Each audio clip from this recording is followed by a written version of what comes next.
Most of us are well intentioned. We want to make the world a better place, and that is why we are so often correctly outraged at the state of the world, at the state of the state, at our politicians who just don't seem to be doing the right things. But when it comes to acting as citizens to demand good governance, I see two problems that get in the way. The first one is that apathy is rational.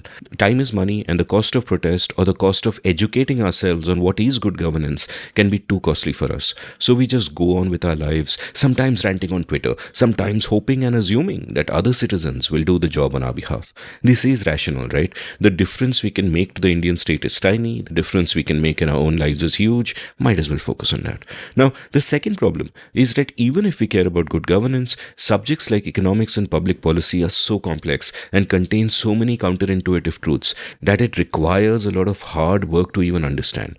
It's easy to look at first order effects or the seen effects of public policy. Looking at unseen second order effects can be harder. And too often, we make the mistake of assuming that a policy announced with a good intent should lead to a good outcome.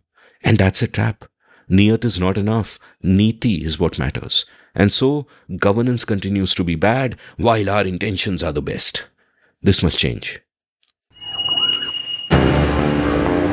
Welcome to The Seen and the Unseen, our weekly podcast on economics, politics, and behavioral science. Please welcome your host, Amit Varma. Welcome to The Seen and the Unseen. My guests today are Pranay Kotasane and Raghu Sanjay Lal Jetli, who have just released a book called Missing in Action, Why You Should Care About Public Policy. Pranay and Raghu write the world's best policy newsletter called Anticipating the Unintended, and Pranay helps run the Takshashila Institution, where he has taught public policy to, I think, must be thousands of people. The idea with this book, Missing in Action, was to explain the basics of public policy in an Indian context, in language that every interested layperson would understand. And indeed, the book is, in my opinion, essential reading, along with Vijay Kelkar and Ajay Shah's superb book, In Service of the Republic. This is a book I will now recommend to anyone who wants to understand the subject. And if you are an Indian citizen, I will argue that it's almost your duty to understand our problems. This book isn't just about public policy in a narrow sense, by the way. It's also about the Indian state, Indian society. It even has nuggets on Indian cinema. I've done many episodes before with Pranay and one memorable one with Raghu, and I will link them from the show notes. On that note, let's take a quick commercial break and then let's get to the conversation.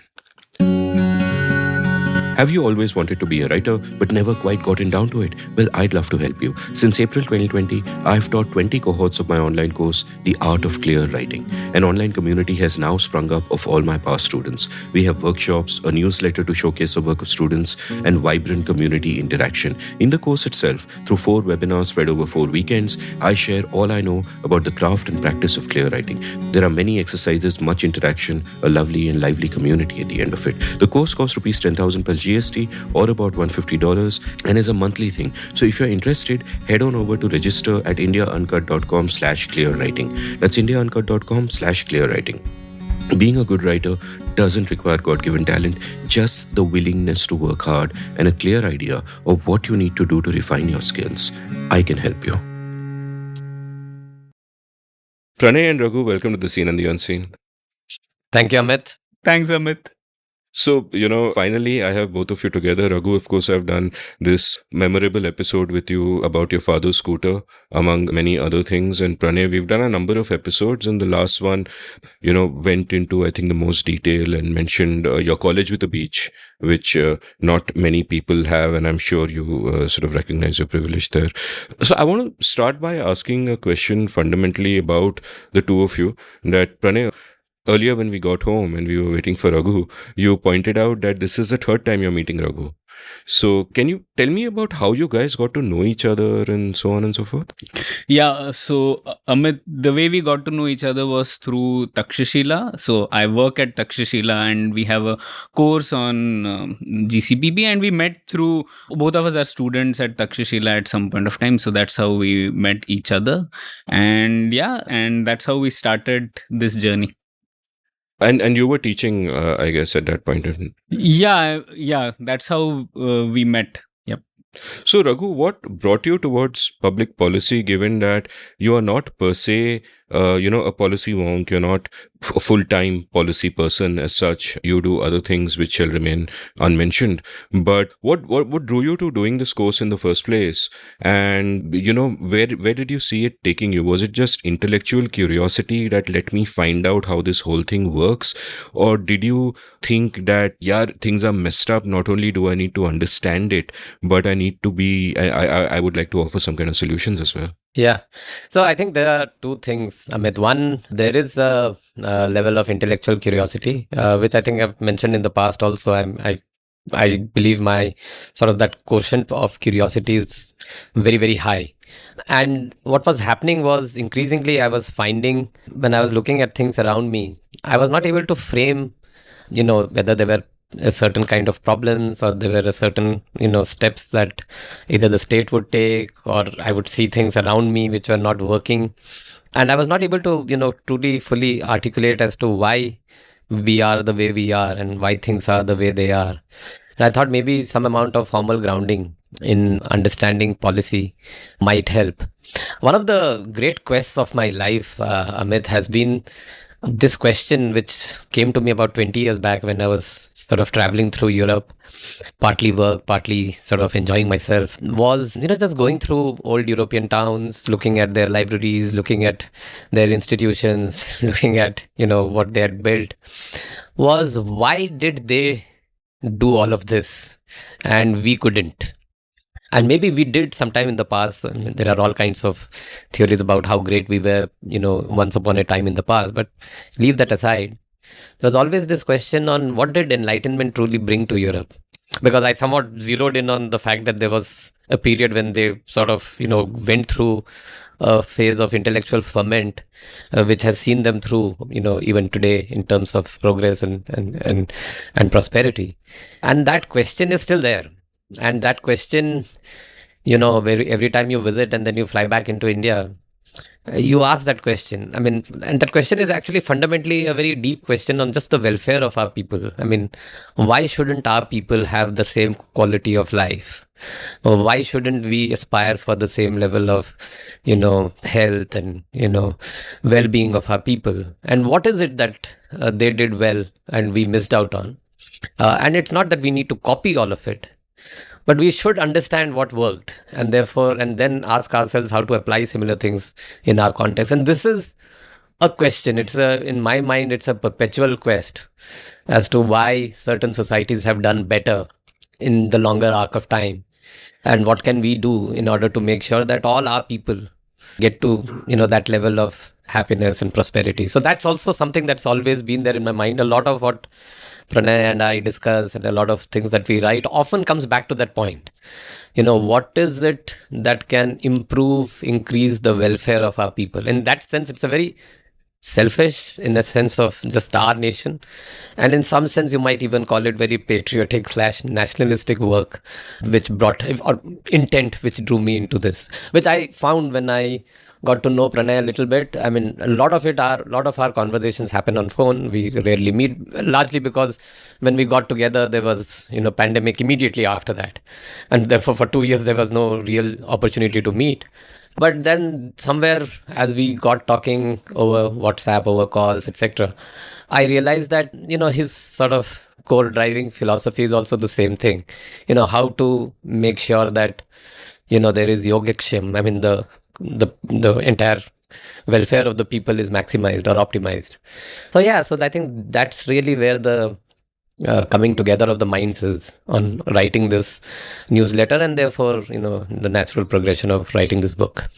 I'd actually argue against your characterization of, this desire to see India do better as either patriotic / nationalistic. I think in a sense, and I think I share it with both of you, I think in a sense it's just humanistic that you see poverty around you and it is offensive, and obviously the only poverty you can affect is what is proximate to you, what Correct. You see around you, and that is India, and apart from the attachment that all of us obviously feel to this land. So I have a question at a broader ideas level, that when you spoke about how you would look at Europe and you would wonder how the Enlightenment contributed to where it is. I mean, when I think of economic progress, there is, of course, that famous chart, I think, by Angus Madison, which really shows GDP through the ages, and you basically see it pretty much flat till the 18th century, 19th century, and then skyrocket with the Industrial Revolution. So that's what I would attribute it to. But it is also, I think, the case that the values that were expressed in the Industrial Revolution were, in a sense, those Enlightenment values of putting the individual at the center of things, of sort of privileging individual freedom and rights and initiative and autonomy and all of those things. And also reason over religion. And reason over religion. And and all of it plays beautifully into what became the Industrial Revolution, into that whole kind of laissez-faire thinking, into that sense that markets need to be free, not because markets are some magical thing, but because people need to be free. And markets are just a mechanism through which they express themselves, one of many mechanisms. So one, would you say that link is a correct characterization? And two, would you say that then the problem with India is not merely that history of having gone through colonialism and blah blah blah, that we couldn't partake of the advantages of the Industrial Revolution when it happened, and we kind of missed the bus on that, but also a deeper one of fundamental cultural values? Yeah, so and that's why I say this is a ongoing quest, and in some sense it's a perpetual quest, because what you say is largely right, but is it the whole truth and the entire answer? I don't know, because say for instance Japan didn't go through an Enlightenment phase in that sense, but they did well for themselves later, and therefore it need not always apply that if you've not gone through that level of getting that Enlightenment values in one way or the other, would you have done well for yourself? So yes, there is this thing that happened for about 200 years where they could separate inquiry from religion without making either one of them sort of completely non-paramount in their lives. They did it reasonably well. And so you could have a situation where Newton was professor of theology, and people often forget, while also being professor of mathematics and physics. And an experimenter in alchemy. And he could see his work as explaining God's creation. So he was seeing himself as someone who was answering truths in order to explain what God had done. So they could manage that, and I think a lot of that then and prior to Newton there was Bacon, who sort of first put together the scientific method, and then of course between Bacon, Galileo, and then Newton, and some of that that rupture, and it was a rupture which was of a kind that didn't really create social revolution. That rupture which then took people away from religion and kept religion in one sphere, while the everyday work, everyday sort of economic sphere, and in fact even the social sphere, they could continue with reason. There was an important distinction which helped them. But is that the only one? I'm not sure. Like I said, there are counters to this where others have not gone through it. But even when you dive deeper into this, there are other arguments against this. When people often say that, did they truly separate reason from religion? Or some might say that, were they genuinely, in some sense, did they privilege individual liberty? I mean, what explains the kind of things they did as part of slave trade and colonialism, and and a whole lot of their prosperity is dependent on the imperialistic sort of moves that they made during most of 18th and 19th century. And then there are others who might even argue that a lot of this was built on on making sure that a particular class did very well, and then others didn't do very well. So was there truly individual liberty? US didn't have universal suffrage till 1960s. So many of these things can be questioned. And therefore, I'm not very sure if that's the only answer, but that definitely there is a strong element of truth there. See, at the end, Amit, a lot of what we do, and maybe Pranay will add to this, is this old Keynes question, and where he said that the political problem that we have is how to find a common ground between economic efficiency, social justice, and individual liberty. What is the coming? How do these three things come together? Economic efficiency, social justice, and individual liberty. And somewhere I feel this is a constant quest. I think Western Europe to some extent and Western world to some extent has got something which is largely right in this, at least based on the evidence of the last 150 years. They've had bad wars, they've killed many people and so on and so forth, but mota moti, if you look at the graph looks good.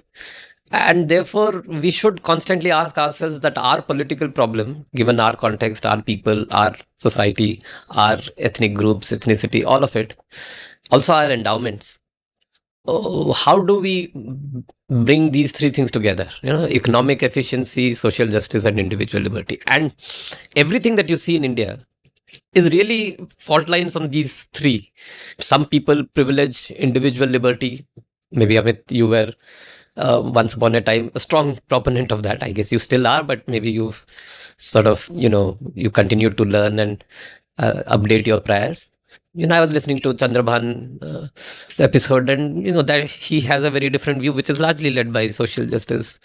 And then you have had strong economists of a certain bent of mind with very strong belief on free markets who have the economic efficiency in their thinking.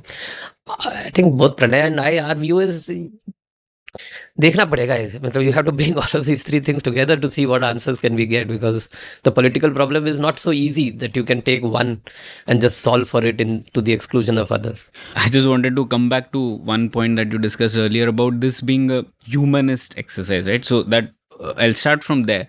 So yeah, it is about humanism, but I think that the nation state and the nation has a disproportionate impact on what it can do in order to achieve prosperity. So in that sense, the idea of nation and the nation state becomes important because it can have disproportionate impact on both sides.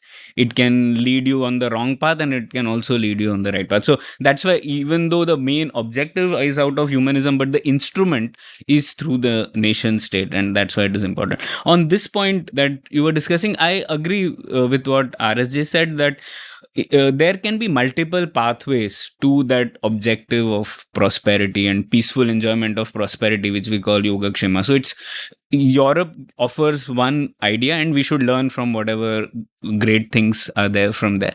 But yeah, there are examples from China, etc. in terms of at least you have economic growth, right? Or Japan, South Korea, Taiwan. There are different models, and the key thing that you see in all that is the pathways were different, but they have taken ideas from everywhere across the world, right? So whether it is technology, whether it is just the ferment of ideas, so that I think is one key element. And in the Indian realm also, I think there have been different eras and different times. Like there was one time when the state was not very powerful in the realm of daily life, right? Rabindranath Tagore talks about it a lot in his writings. The state had a marginal presence. Yeah, some king was there, they changed, didn't matter. And then you had this period of colonial phase, and then we've turned to this period where actually we now think of the state as many people would think of the Mai Baap Sarkar, right? So all those things have changed. There are different pathways. It's not as if we have to first become like Europe in many ways, or individual liberty has to be first achieved to achieve prosperity. I'm not saying it is important. It is perhaps the most important thing. But for achieving prosperity, there are multiple paths, and there are examples all the way from Singapore to others which show us other paths. I mean, see, there is always a danger to your first question that wo ramble mein jata hai. So we might go into all kinds of ramble right now. You should change your name to Ramble Sanjay Lal Jetli. Why did he call you RSJ? Why can't he just call you Raghu? Yeah. Yeah. So one of the points that Pranay made, which is, we should pick ideas from everywhere and not be beholden to one idea.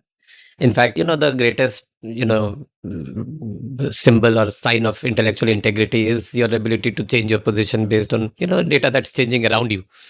Consistency is the virtue of an ass. Yeah. Said.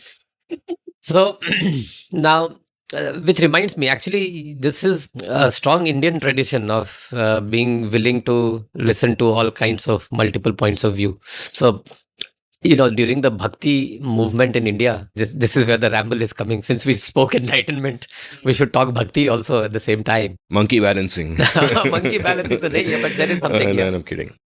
So in a way, the Bhakti movement, and I've heard Pratap Bhanu Mehta in one of his episodes talk about the idea that the Bhakti movement was the first real rupture in the Indian society in terms of what it meant, because it allowed people of very different non-Brahmin castes to actually, not read the Vedas, but get the concepts of Veda, of Nirguna or Saguna in their own ways, and then, talk about it and, sing about it and, truly understand the meaning of it.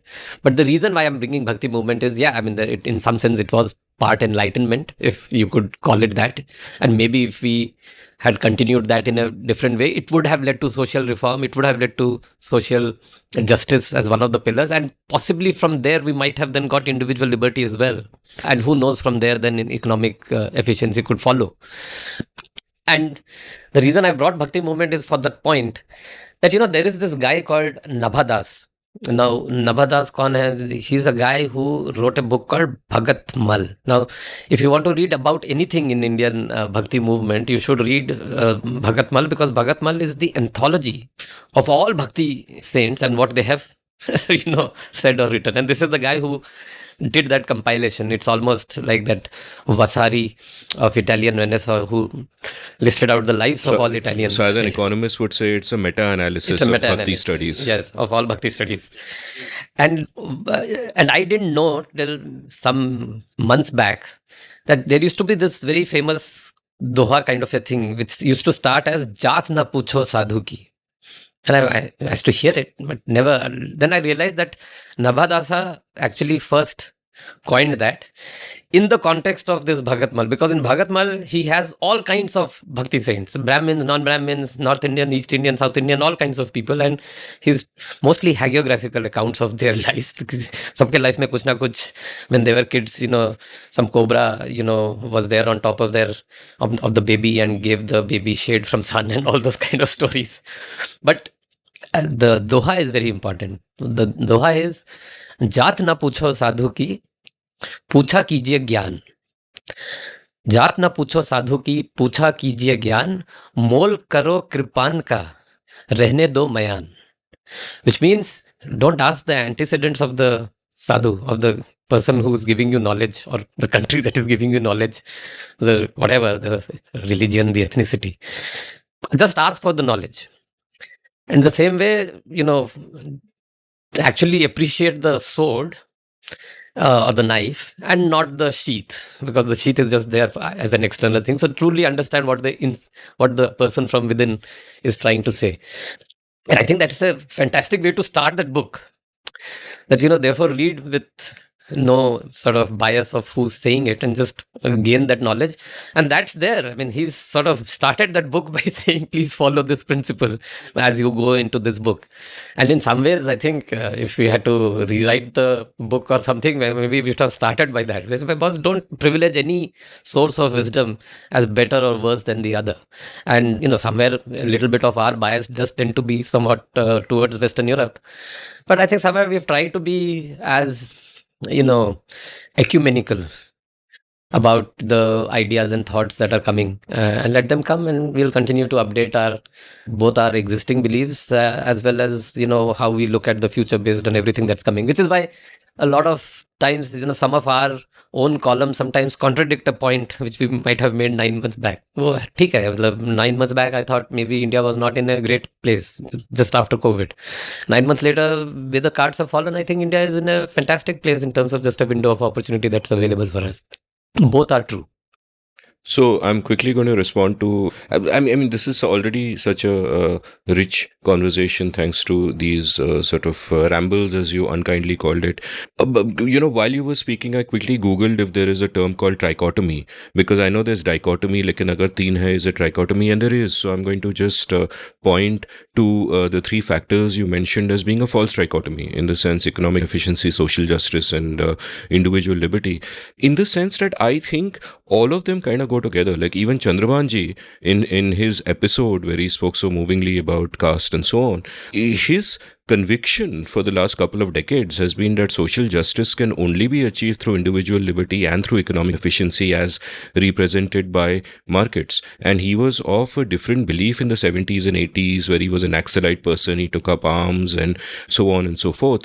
And that changed when he saw the enormous empowerment brought to tens of millions of people of all castes, Jatna Pucho, by growth. And in your book also, you've spoken eloquently about, the importance of growth before you think about redistribution. And Chandrabhan ji also is fond of saying that he has two heroes, Ambedkar and Adam Smith.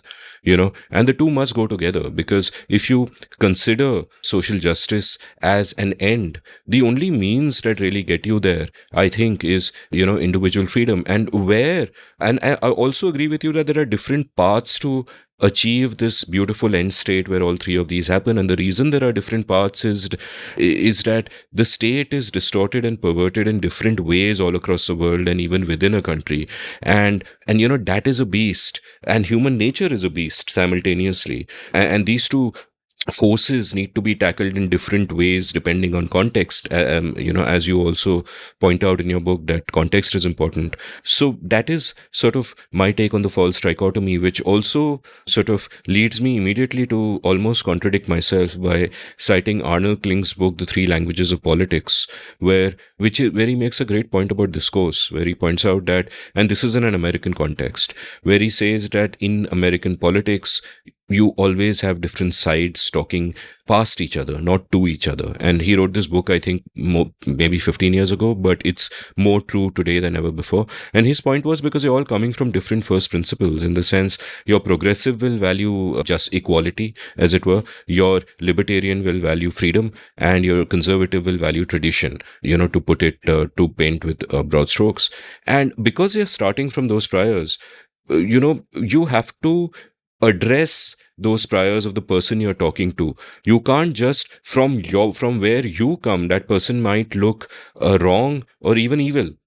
And you might look the same way to the other person, and you could both be completely coherent. But it's important in the discourse to kind of address the priors of everyone. So if I am, for example, and like you correctly said, and freedom for me is the greatest value. And in terms of values, I haven't changed in all the time I've done this podcast. Where I have evolved is in understanding the complexity of the world a little more and how to deal with that. But the values are what they are. And so if I'm speaking to a conservative, I'll speak about how freedom can help. If I'm speaking to a progressive, I'll speak about how freedom can help achieve those goals of equality, which I believe that they largely do, and equally. So you have to. So anyway, that's kind of a just on that point, Amit. See, even Keynes, when he postulated or whatever, said this, he didn't frame this as a trilemma or something of that kind, right? What he was saying was that that's the political problem to solve, and you have to solve it. People who participate in policy, who participate in politics, exactly the point that you're making. They have to bring these three together, because there is no inherent contradiction in trying to chase these three. It's not one of those 2 out of 3, the third one won't. Yeah, Not a exactly. trilemma. So it's not a trilemma, it's a trichotomy. Yeah, it's something that you need to be working towards, and you need to understand that, like you mentioned about Chandrabhanji, just making one the most important one will lead to somewhat negative or not so constructive outcomes. You will figure out, as if you think deeply, maybe he's done that, and through lived experience as well as through his studies, that eventually there are answers which can make the three come together, so long as you are willing to be open to the idea that there is a market which can work and can solve for this problem, and you don't have a dogma around market being a bad thing, and don't have a dogma around social justice being anti-meritocratic or whatever these dogmas that you carry. If you don't stick to those dogmas, then this is a genuine political problem to solve, can be solved, but it is therefore a very difficult political problem, because like you said, people come with those initial priors, and then they eventually end up talking past each other. No, in fact, this also goes to one of the points you guys make in your book about how people in India especially conceive of politics as being a dirty thing. They don't respect politicians. But as Pratap, in fact, in both his episodes with me, has been at pains to point out, that politics is an honorable calling, because what you are really doing in politics, besides rent seeking and predatory behavior, and I could go on, but what you're really doing theoretically and to a large extent on the ground as well, is you're trying to reconcile these different contradictions. But to me, these contradictions are really in the discourse and between ideologies. They are not so much a contradiction in reality, in the sense that if you accept that all three of these purposes can be achieved, and you try to figure out how you want to achieve them, they will still be an order. Like in another context, when you talk about, what makes a state work, you speak about how there has to be an order. First, you need a strong state, then the rule of law, so on and so forth. We'll discuss that in detail later. But here also, I think there is an order that until you bring people out of poverty, you are not going to have that kind of equality in society. In the same way as you point out in your book, that in the growth versus redistribution battle, it's not really a question for India right now, because the pie is not big enough for redistribution to lift people out of poverty. What we need is growth, which will kind of lift everyone, which in fact we have seen since the 91 reforms lifted millions of people out of poverty. And I'll link all my episodes on that from the show notes. Yeah, I think Pranay usually has a very strong point on why politics matters and should be. I think he's possibly had a few chapters on that. So maybe Pranay should talk about that, because he's seen some of this firsthand in terms of why policy is difficult, and why should we not always just keep blaming the politicians or painting politicians in very broad brushes. And before that, isn't this a very sort of elite kind of discussion, in the sense that terms that we are talking of, like social justice and individual liberty and all of that, are not actually terms in the real discourse down there. Correct. In the real discourse, the politician out there and the policymakers out there are dealing with a much more concrete set of constraints and trying to figure out how to get past that. Yeah, absolutely. And I was again thinking of that trichotomy, and I was just wondering, the way I see it from a very engineering point of view is, it's like you're optimizing for multiple parameters. Okay, so for example, if you're designing something, you are optimizing for power, area, speed, things like that, right? So it's not as if you can live with you have to optimize for all three, but there will be different ways to get there, and there might be some ways that you do which will help you on all three parameters. So we have to find out what are those pathways for us. So that, I think, is the way I approach it. Least. And yeah, going to the politics point, absolutely, and the way we start off, and our starting point is generally people who are doing politics there, they at least have skin in the game. They are there, they are talking to the people, they know India much better than you or I, right? So they know what is the situation on ground, and that's why they are optimizing. So our model of the world is basically on the Overton window concept, right? I think you would have discussed this many times, but broadly, Overton window is just that the range of something which is possible is much narrow. The range of what is socially acceptable is much narrower than all the options possible on that particular issue, right? So the politicians represent something which is socially acceptable, which is inside the Overton window, based on the fact that they don't want to be seen as something who's radical or something who's unacceptable, because they have to finally go and talk about these ideas to the people. But over time, Overton window does move. Overton window can also be stretched at certain times, right? So our model, and I think that was the motivation behind writing this book as well, that everyone knows about, I mean, people who study politics deeply talk to the politicians. There are people in the government who know about that much better. We aren't either of those. But what we want to address is the other side of the policy pipeline, that is the people, right? If we are able to understand the state better, understand the society better, maybe we will change, one, what we demand from the politicians. Second, we will also be able to understand when governments take us for a ride and when they don't. And third, the discourse itself will improve. We will not talk about intention of the politician, because I mean, how do you judge the politician's intention? But then we'll be able to talk about consequences, results, outputs, outcomes. So that was sort of one of the reasons why we even write the newsletter, and hence the book. Yeah, I mean, as far as the question of optimization is concerned, I completely agree with that. And I think we should optimize for one thing. And I think that's what Gandhi said, which is poverty, where I think Gandhi said something to the effect of that with every policy, the one question I ask myself is, what will be the impact of this on the poorest of the poor?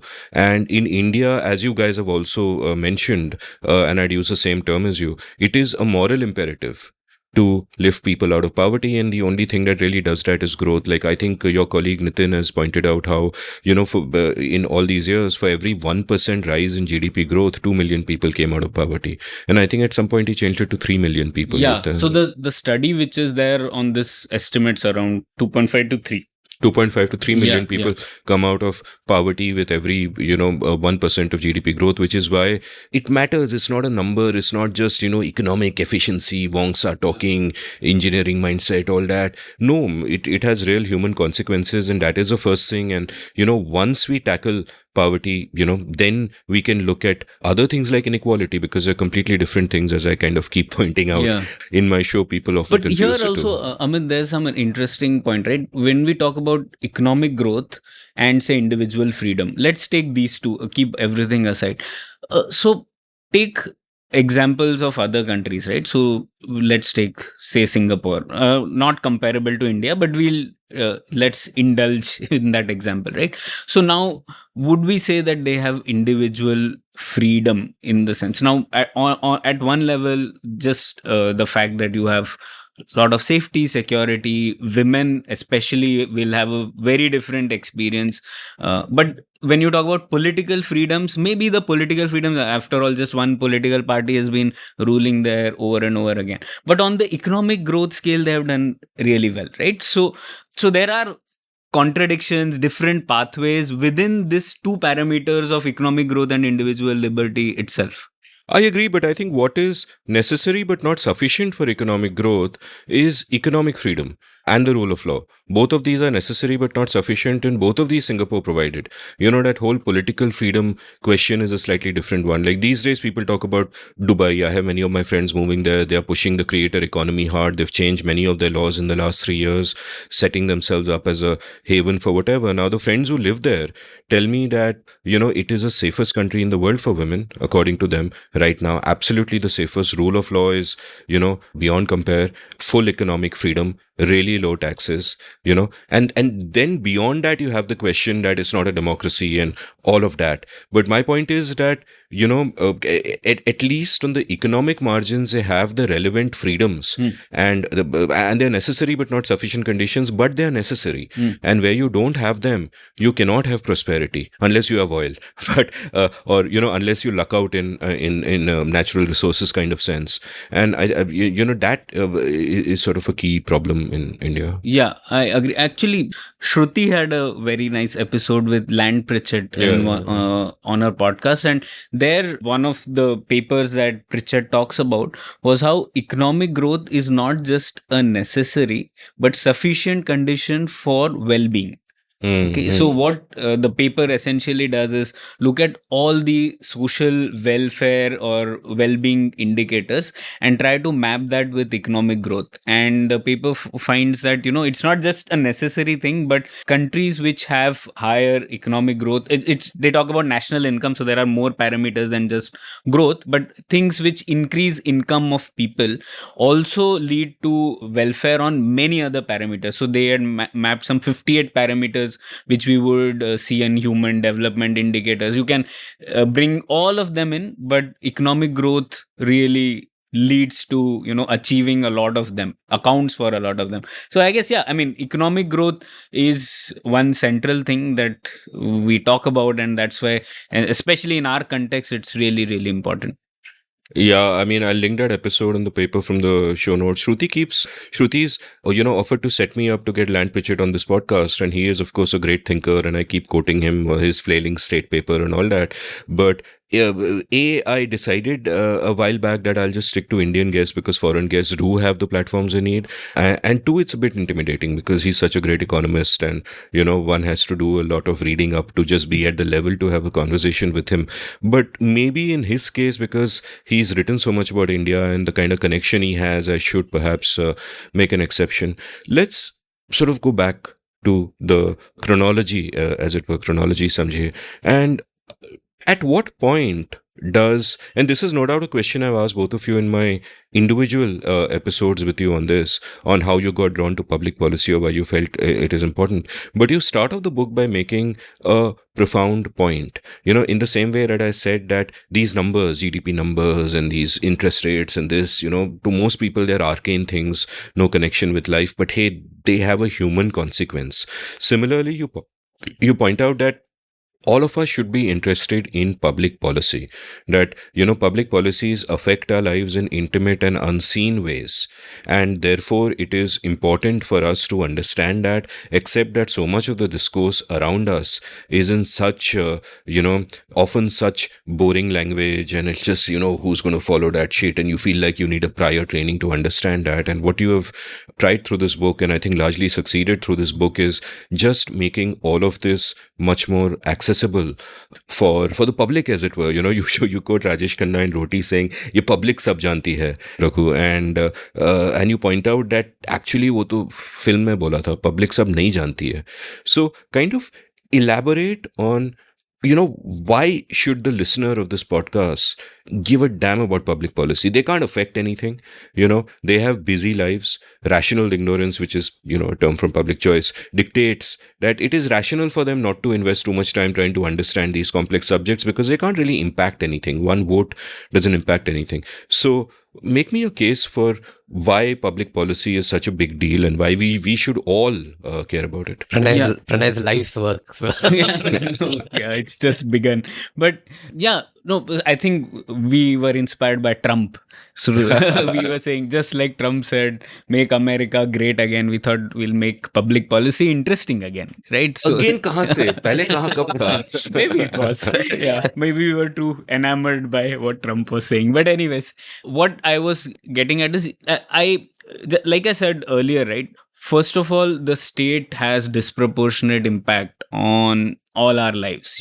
There are public policy touches everything that we can see here, right? Like, we can see the metro outside from this window, or things which are even small. We'll talk about mosquito rackets and things like that. There are real consequences that state has on all of us, right? Now, there are two ways to look at it. One, we can just say that, yeah, it does, and it is outside our locus of influence, so we shouldn't care about it. And the one response to that would be we secede from the state in that sense, right? At least metaphorically, we are not worried about it.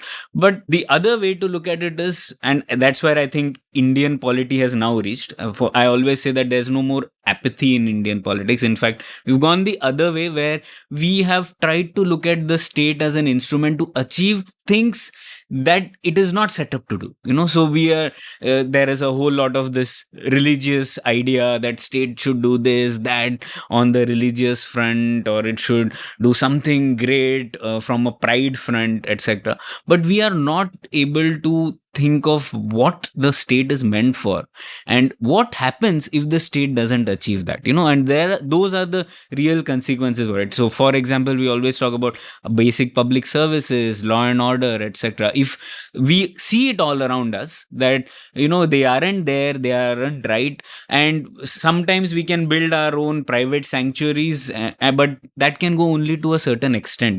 Beyond that, finally you have to step into the real world, and real consequences do hit you hard, that as well. So that's why the state matters, and that's why public policy matters. So that's one motivation. And yeah, finally, I was saying earlier, that if we don't understand this, the governments can do whatever they want. Already it's the most powerful institution in this society, in any society. And if you don't understand what it is supposed to do, it can keep doing anything. It can use the power of its influence on the media to tell you nice stories, to tell you different kinds of stories, and you might just keep getting drawn by what the government says, right? So that's why we need to first question everywhere, what is the state meant for, what is it doing, and can we hold it to that standard, right? That is one real core idea, because one idea I see all around me is, generally the politicians do what they do because we demand from them a lot of things, and we don't understand why the politician exists in the first place, and when would it be good if they act, and when would it be good when they don't act. So I think that's a question for us as a society to solve, not for the politicians or the people in the politics. They are happy getting more power or getting things done. So that was, I think, one core reason why everyone should know public policy, and yeah, that's why we are interested. And you can see that now even there are many public policy courses, etc., in India as well. Remember, this discipline in the US, it is more than 100 years old. Like Brookings institution and all are 100 years old, think tanks which were talking about public policy to the people, and forming the link between the people and those in power. But this is new in India, in the sense that now we are thinking about models, frameworks, about how the state works, how the state doesn't work in a structured way to a large number of people. And there is a lot of interest here, right? Especially now there are young people who are working not in the government, in the sense they are not IAS or UPSC officers, but there are many opportunities which have now opened up for people who work with a politician, with an MP, or because governance is so complex, government doesn't understand anything. So there are organizations which probably give subject matter knowledge. So there are all these interstitials that have opened up now, and that's why also there is one need to know the state better before we get headlong into what the state should do and not do. One of my favorite quotes, which I used to spout frequently on the show, and I think Raghu has quoted me quoting it in the newsletter, is the Breitbart quote, "Politics is downstream of culture." And you guys also point out, and this is a profound point, so I'll just read this out. And you say, "You might wonder, why should you, a common Indian citizen, bother about learning public policy concepts? Shouldn't we take these ideas to those who make policy, politicians and bureaucrats instead? We believe that in a democracy, the government mirrors the society more than it directs our choices. And so with this book, we want to address the demand side of the public policy pipeline." Stop quote. And this is again what I keep saying, that if you want fundamental change, then you got to address the demand side of the political marketplace, not the supply side, because they are just responding to incentives. And you've kind of pointed out that if people at large understand public policy, three things immediately happen. One is that governments are more accountable. Two is that people are able to sharpen their demands from the government, get concrete if they understand the issues better. And finally, better public policy understanding will raise the level of public discourse. Stop quote, these are your words, which are all great points. So here's a sort of a related question. What has typically happened through history is that when you have a democracy or a republic come, the original sort of formulation of it is that the people are in charge. And initially it is possible because your local government can be really small. Like you point out in your book, a farmer can know what he needs quite precisely. Stuff isn't that complex. But with modern life over the last 2-3 centuries, the world has become increasingly complex. Most people really, I mean, there is no one person who has a complete grasp of everything that is happening, who even with a supercomputer could run everything from the top down.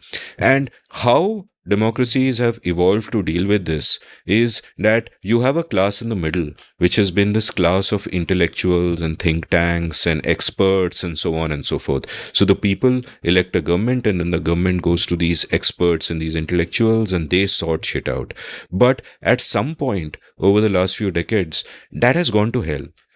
Experts have terrible incentives quite often. They're captured by lobbies. They have different interests at heart than necessarily what would be good for the people. Jonathan Rauch has a great book called Government's End about how, interest group lobbies have basically taken over America, and the extent of that is scary. And I'll link that book from the show notes. So tell me a little bit about this, because then it would seem to me that if we are in an age where, for example, there is no consensus on the truth anymore, with mainstream media falling apart and everything is narrative battles, that experts and elites have lost their aura of people who can be trusted on these matters, and often to a large extent, rightly so. It becomes all the more imperative that people, can be educated and the discourse can be lifted. But when we are engaged in narrative battles, when, the everything is so polarized, how hard is that? Or do you think that even if these ideas don't necessarily reach the masses, they at least reach a large enough section of the elites who will run the country and who will run policy tomorrow, so at least you can affect them? Yeah. So I think we sort of spoke about some of this previously as well. See, there is that original idea about 100 years back Lippmann had, right, where he precisely pointed out the problem as the democracy in US was getting to about 100 years old. I mean, this is Tocqueville went in 1830s. He enjoyed, he saw what he saw, and then about 90 years later, there were problems. And the problem that Lippmann identified was exactly that, we were small little communities voting, choosing our representative. The representative knew exactly what the community needed. We got bigger, and this is still 1920s America. I mean, what was that big vis-a-vis where India is today? It's another 1,000 times, I guess. And then as we have gotten bigger, it's very difficult for the representative to fully appreciate, especially with, urbanization and with just the proliferation of various professions and vocations. And therefore, he advocated that there is a need for a intermediate class, to which then 10 years later Dewey said, you must be mad. I mean, this will eventually lead to the same problems of the elites, capturing it. And there is a problem there because, how do you judge the performance of this class? And who do you then give the access to become this class? Because then this class becomes, becomes a very close incestuous sort of a group, and then they only take their own people, and that's how it worked out eventually. And it worked out the same way in the US, where like you said, they have taken over and pretty much run the government. And in some sense it was always the case in the UK. You always believed the same set of people from same colleges, same schools, anywhere. And I don't remember the last UK Prime Minister who didn't come from Oxford or Cambridge. In fact, who didn't do the PPE very specifically over there. In fact, didn't do PPE. So maybe Thatcher didn't do PPE. She was some chemist or something. So this particular problem has always been there. You need intermediaries because it is natural, but over dependence and over reliance on that level, on that elite kind of a layer, will lead to eventually the problems of they capturing it completely and all kinds of wrong incentives for them. And this is exactly the cycle in history, right? I mean, you go back, French Revolution was that. I mean, maybe Louis XVI possibly took the hit of it.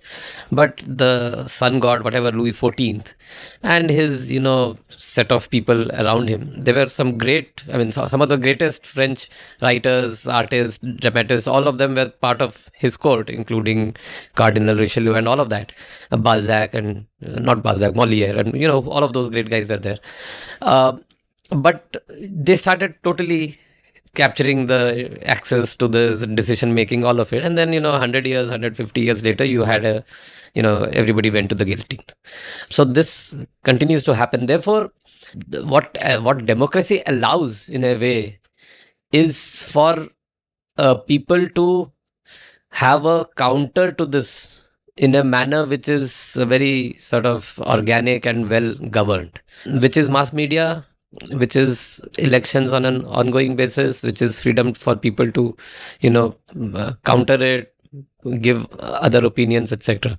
Now, you are right that if mass media also starts getting polarized, getting captured, if people do not want to hear other points of views because they are also polarized, if the platforms are such that they continue to, be an echo chamber, then it becomes more and more difficult to do this. But my sense of some of this is that maybe that's slightly more exaggerated than real. People do love to, back their sides, etc.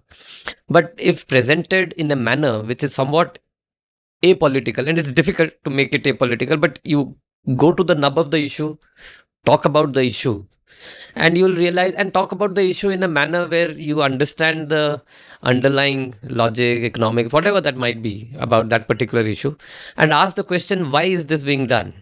Forget who the political, class is, who today is making these decisions.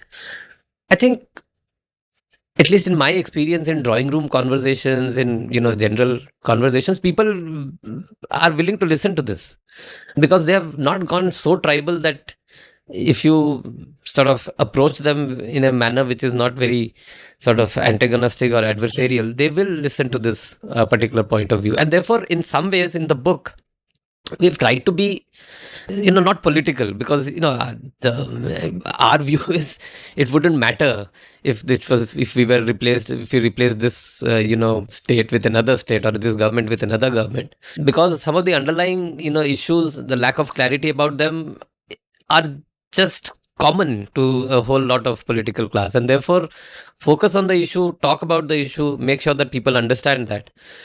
And you are right, maybe, this is not going to be a blockbuster book or a newsletter of any kind, which will reach to many people. But, if you are able to influence about 1,000 people who are involved in some ways in different, aspects of public policy, India still is a fairly small country in terms of, being able to influence the right people very, very quickly, because, some of these ideas people read, then they go and contribute in one way or the other. Like Pranay mentioned, there are so many opportunities where youngsters are going in and supporting political parties, supporting politicians, helping them with research and things of that kind. So our hope is not so much to hit the supply side, but go to the demand side. Be realistic about how many people you can touch there, but at least touch people there on the demand side, so that thing keeps getting, that level of realization is keeping on getting better with the people. And then there is always this balance, that there is an intellectual class which is having a certain perverse incentive, some of them, but they also know that people are getting better in terms of appreciating and knowing this. And between the two, hopefully you'll get some kind of an equilibrium. But like I have always mentioned, these things just keep repeating themselves. So, if you have too much of power going back into to that elite class, there will be a backlash, as there has been globally in the last 20-30 years, because I think we had 30-40 years of tremendous power with that particular class, which they abused as well. And so the chickens will eventually come home to roost, and then that cycle will again go. There'll be some kind of creative destruction, and another cycle will start. So I never think of anything as this is now gone down a path that we won't be able to ever recover from, because history has shown that you just sort of keep going through these in cycles, and people keep coming back and go through another cycle in a slightly different form, but at the heart of it, it's the same cycle. You come back and go through and repeat the cycles ad nauseum. So, just to add to what Raghu was saying, just knowing more about public policy will act hopefully as a check against that intellectual capture of certain issues as well. And the way we think of it is, again, like the fact that public policy is a discipline you can understand is itself new. We are starting there. There are some frameworks so that you can understand what happens when you put a price cap, or what happens when certain incentives are distorted. You don't need to actually put that in place yourself in your own country to realize, oh, this happens and now I should change it. So the idea is that if we are equipped with some of these fundamentals, we won't make those mistakes. Or we would know what are the better ways of doing things rather than the worse of ways of doing things. So that, I think, so just knowing that helps. And I agree with that point that finally, see, change happens at the margin. It's not as if change will suddenly happen at the ends. So change happens at the margin, and there are enough people at the margin. Even though the political part is polarized on policy issues, the change does happen at the margin. I mean, just take an example of the fact that economic growth is important is, I think, now widely understood by a large number of people. It wouldn't have been the case 20 or 30 years ago, but now I think even the government realizes it. They might sometimes even fudge numbers, but they'll say that growth is a priority. That just shows that we have come a long way. Change has happened on that particular issue. So yeah, idea is to influence people at the margin, think about these issues, approach public policy as a discipline, not as a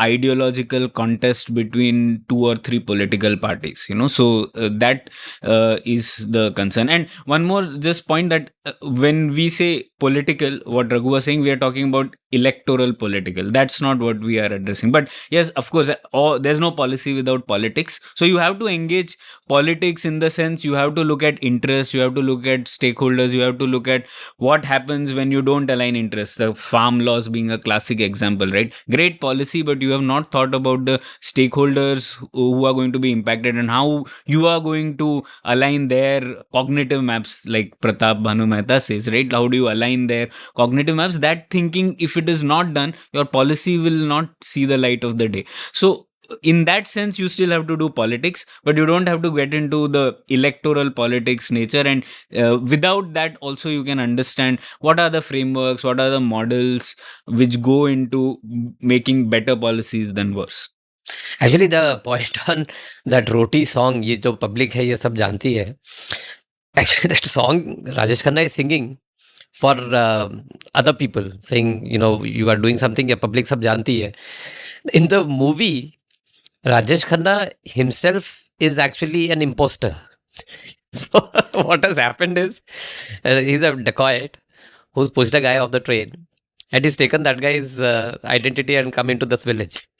So, even in that song, while he's telling a public, hey, public sab janti hai, he knows that the public doesn't know who he really is, which is classic metaphor for, politicians in the country. Yeah.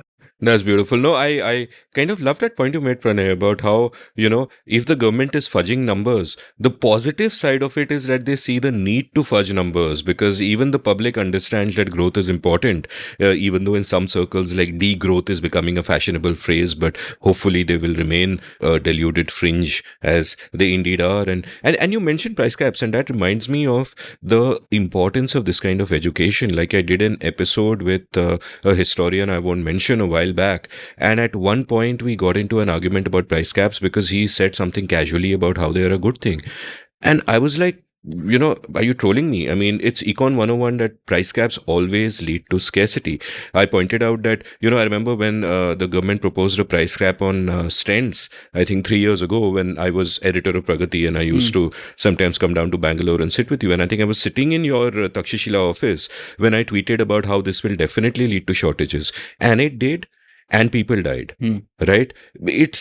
Always, but this person who's got a PhD in another subject doesn't know this 101 thing, and that just tells me about the enormous importance of this sort of education, of getting these basic concepts out there. And also these basic concepts, once you explain them, I often feel it's like a light bulb going off, a switch being flicked, rather, that once that switch has been flicked, you can't flick it back. It's there. You've seen the light, for many people at least. And Raghu, you also pointed out about how, in a sense, we are all playing the long game. Like, sometimes I think of the seen and the unseen, and like, fine, discussing, going deep into interesting subjects and interesting people and all that, but who's listening? Though, the absolute numbers are great, but I'm not reaching millions. I could be reaching maybe 6 figures of people, but definitely not millions. But my point is, it doesn't matter. Even if you reach a certain set of people, if those set of people are, so to say, super spreaders, and the super spreaders tend to be people who are curious about the world, who want to know more, and are therefore more likely to listen to this podcast and to read your book, then that's what makes a difference. Like, I would hope that somewhere at this moment in time, there is a girl listening to this episode who will be Prime Minister of India in 2050. And maybe we've together planted some seeds somewhere there. And I think that long game is incredibly worth playing. Now, this... Varun Grover was one of your guests, and one of the things that Varun did in this movie Masan was he took a very famous poem of Dushyant. तो किसी rail से गुजरती है, अब मैं किसी पुल सा थरथरा जाता हूँ. And then Varun made that, wrote the poem from the lyrics from there on, after taking and I kind of prefer Varun's version, with all due respect to Dushyant ji. But just on this point on who's listening, क्या करें, करना चाहिए कि नहीं, there is another very legendary Dushyant poem, the starting 2 lines of which are, कौन कहता है कि आसमान पे सुराग नहीं बन सकता, एक पत्थर तो फेंको तबीयत से, उछालो तबीयत से, meaning, who says that you can't make a hole in the sky? With full passion, at least throw one stone, let's see what happens, right? So some of this is that only. A call to violence right there. That's a beautiful line. Yeah. एक ढेला तो उछालो तबीयत से. So in the great chapter on the state that you have, you talk about 3 foundational assumptions, and we just discuss a second of them, which is the omnicompetent citizen. That there is an assumption that the citizen knows everything, and that's the basis of a democracy. But soon that falls apart because the world gets too complex, governance gets too complex, a class of experts come, but power corrupts inevitably, and it all goes to hell, and therefore the need for what we do. Now, that was your first assumption, the first foundational assumption. The second one is also one I want to talk about, which is a limited state, right? And I want to talk about it on 2 margins. One is that at one level, sure, the state comes into being to protect our rights, right? So in exchange for that, we give it the monopoly on violence, and therefore by default give away some of our rights. That's fine. But what happens is that power corrupts. Absolute power corrupts absolutely. So those in power tend to use their monopoly on violence to consolidate more and more and more and more power till the state just grows and grows like a terrible cancer, which becomes a whole organ. What a terrible metaphor. I should not think aloud like this. But it just grows and grows and grows. And there seems to be kind of no way of stopping this. And I am hard-pressed to come up with an example of a democracy anywhere in the world where the state has actually shrunk.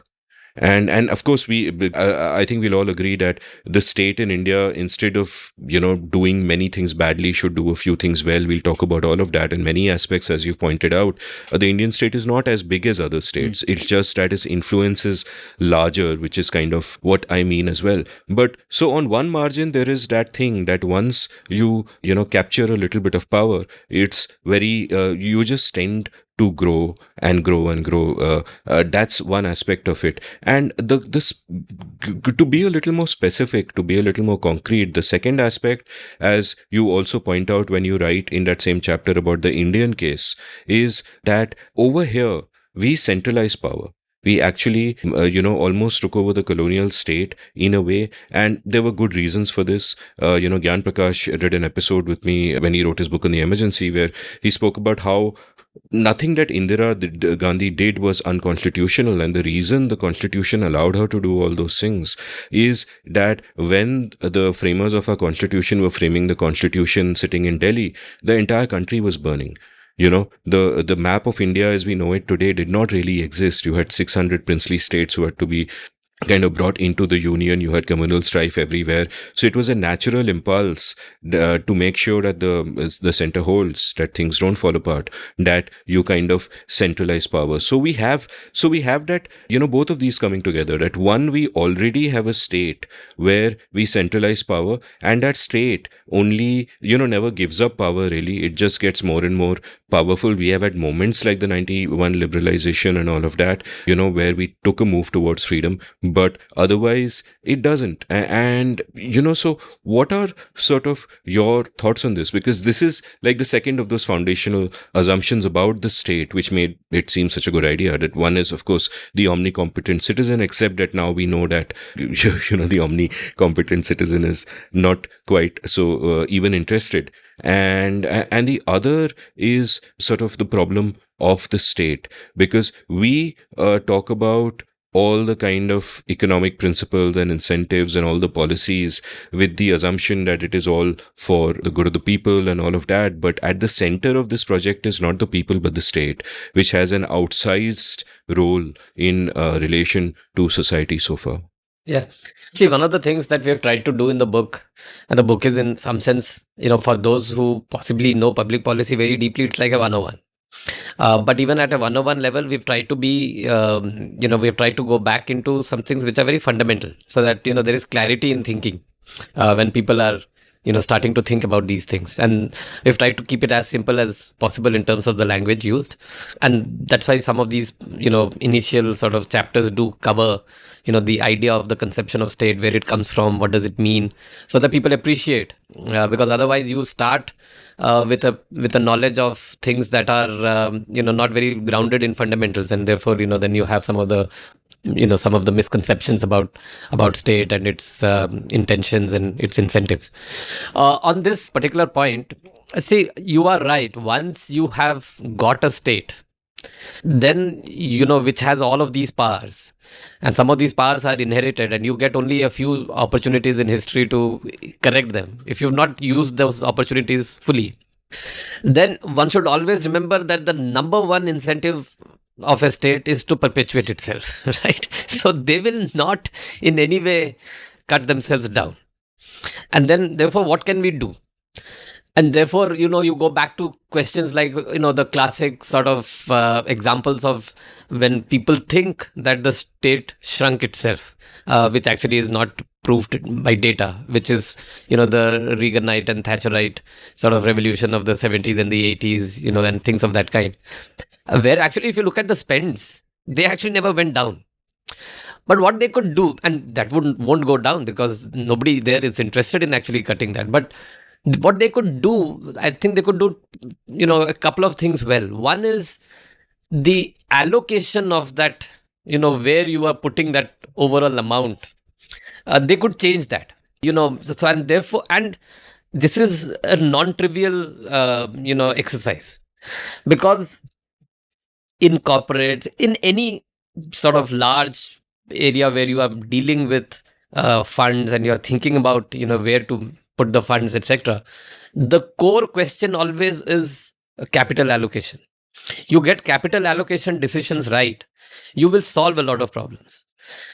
And therefore, what they did at that point in time, in my mind, was, somewhat, a change in the mix of where the capital is being allocated to more productive, better sort of return areas, and left the other things to be left to the market or whoever else who could possibly do the things better.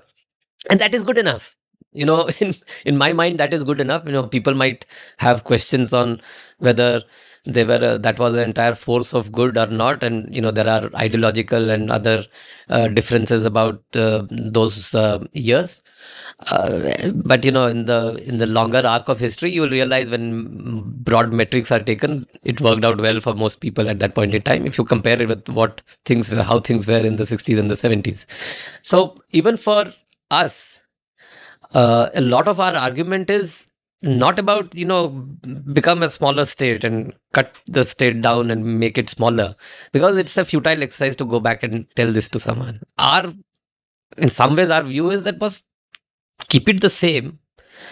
Look at where you have the maximum impact, and where your presence and that putting all of that capital is actually, doesn't make any sense. And for a country like India, that fund is anyway very small, and therefore, misallocating it is a crime. And even, basic changes in the mix by few percentages here or there can have a tremendous impact. And that's really all our, effort is. I mean, why should you have large departments, looking at running hotels in this country, and those kind of questions, right? But thankfully, we have sort of gotten better at many of them. But there's a large, opportunity still lying around making the allocation decision right. After that, you can constantly ask yourself, how to decentralize, devolve. Again, you don't need to take away and reduce your powers by any stretch of imagination, but can you make the composition of power, and can you change that, and make it different? Or, how you allocate, and maybe Pranay will talk about that. This horizontal devolution versus vertical devolution of the, outlays that we have as part of, our planning process. There is huge opportunity there. Just changing that, the way you think about devolution, can actually make tremendous impact on the ground. And so, like Pranay mentioned, at the margins, you can make a difference in the lives of people tremendously if you just think about this problem without getting into very fundamental, principle-based, changes. Yeah, there is a lot of room for A lot of room, yeah. But I'll go back to that point that you said, Amit, and I don't have an answer, but I just wanted to discuss that. The way I see it is, I don't know if you've read this book, The Moral Arc by Michael Shermer. So it talks about how, the arc of morality keeps increasing, so we now think of, maybe animals also are, you shouldn't do bad things, you shouldn't kill animals now, right? Maybe 100 years back, that was not a notion. So basically our arc of what constitutes, who are the subjects or objects of morality or moral beings keeps increasing over time. Now, when that happens, automatically the next response will be, because more things become moral, you need to do something to address or to protect their rights, or to protect them, right? Let's not get rights in, but to protect them, or to ensure that their well-being is preserved. Now, when that happens, the immediate response is, which institution will do that, right? And one response that we instinctively come up with is, yeah, state should do it, right? So that is the challenge. Why, in my view, the states will keep expanding, and as they have expanded across all types of world, right? Whether you take the quote unquote capitalist world or the socialist world, states have expanded, right? But again, this is a problem which we discussed right in the front. It is still an optimization problem. States have expanded, but in different ways, right? So, for example, you can say that the state expenditure has increased. Even in the US, all US governments account for nearly 40% of their GDPs. I mean, this comes as a surprise to a lot of people who think of it as a typical capitalist state. But the difference is that what is the state spending on? That's what Raghu was mentioning on also, right? So if the state is largely spending on the domains that we think are the highest priority, and also the things where its comparative advantage lies, right? Things which only it can do and no one else can, right?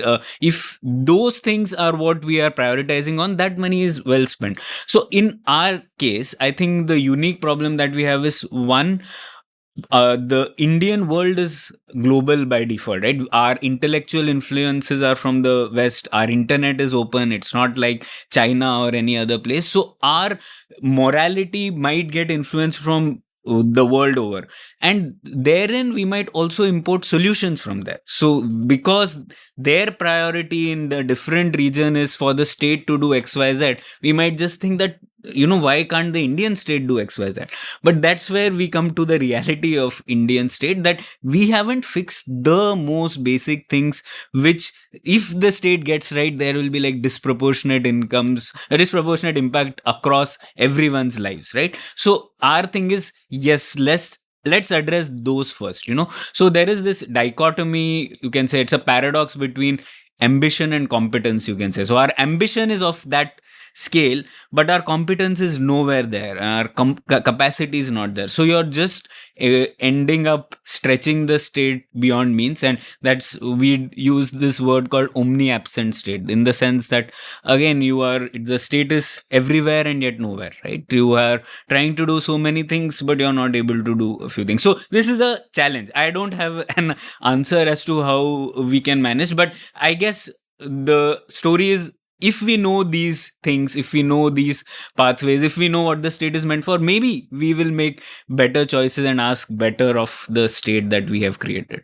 When you mention the phrase, too much ambition, not enough competence, I'm reminded of that very earthy, folksy phrase used by our Honorable Prime Minister, Neeyat to achhi thi, which is really not enough. So the way I say it is, Neeyat or Neeti mein zameen asman ka farak hota hai, brilliant, right? brilliant. So they're very different things. T-shirt banao, so this deserves to be on a T-shirt. Now, just to... Galib had a line. Talk about public policy also. Galib has talked about everything. about everything.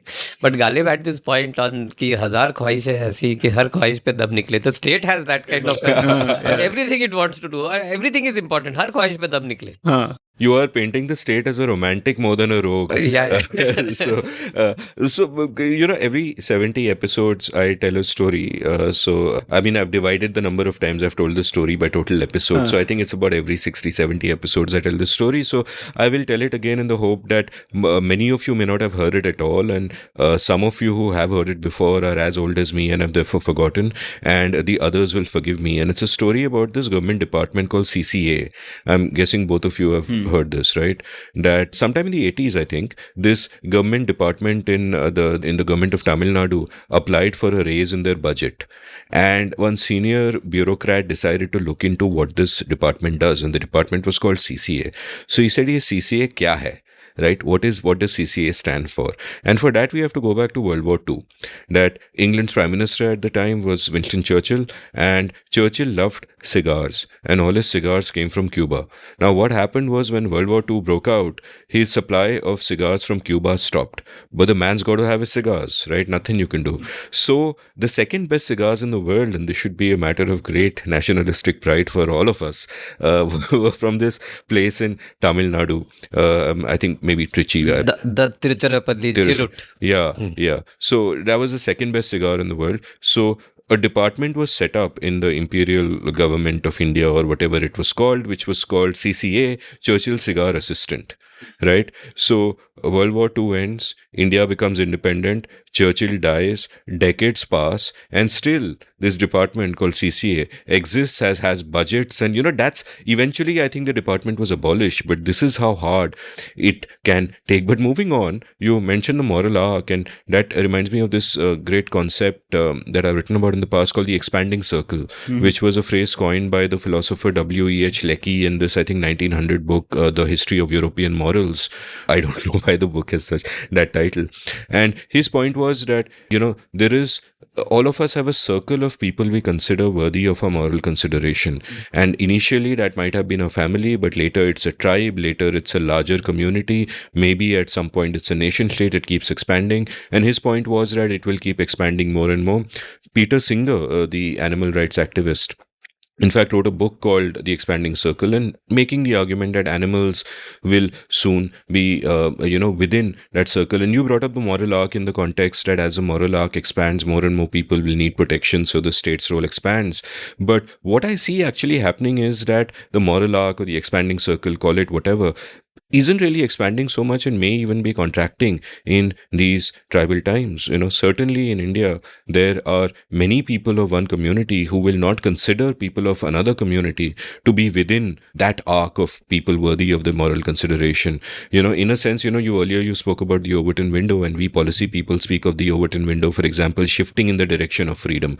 But in India, I think it's perhaps shifted in the direction of bigotry, or perhaps the discourse reflects what was already underlying. So I don't know where that sort of goes. Yeah, actually, on that, I mean, just if you were to just spend a few minutes on that, Sure. maybe Pranay can add to this.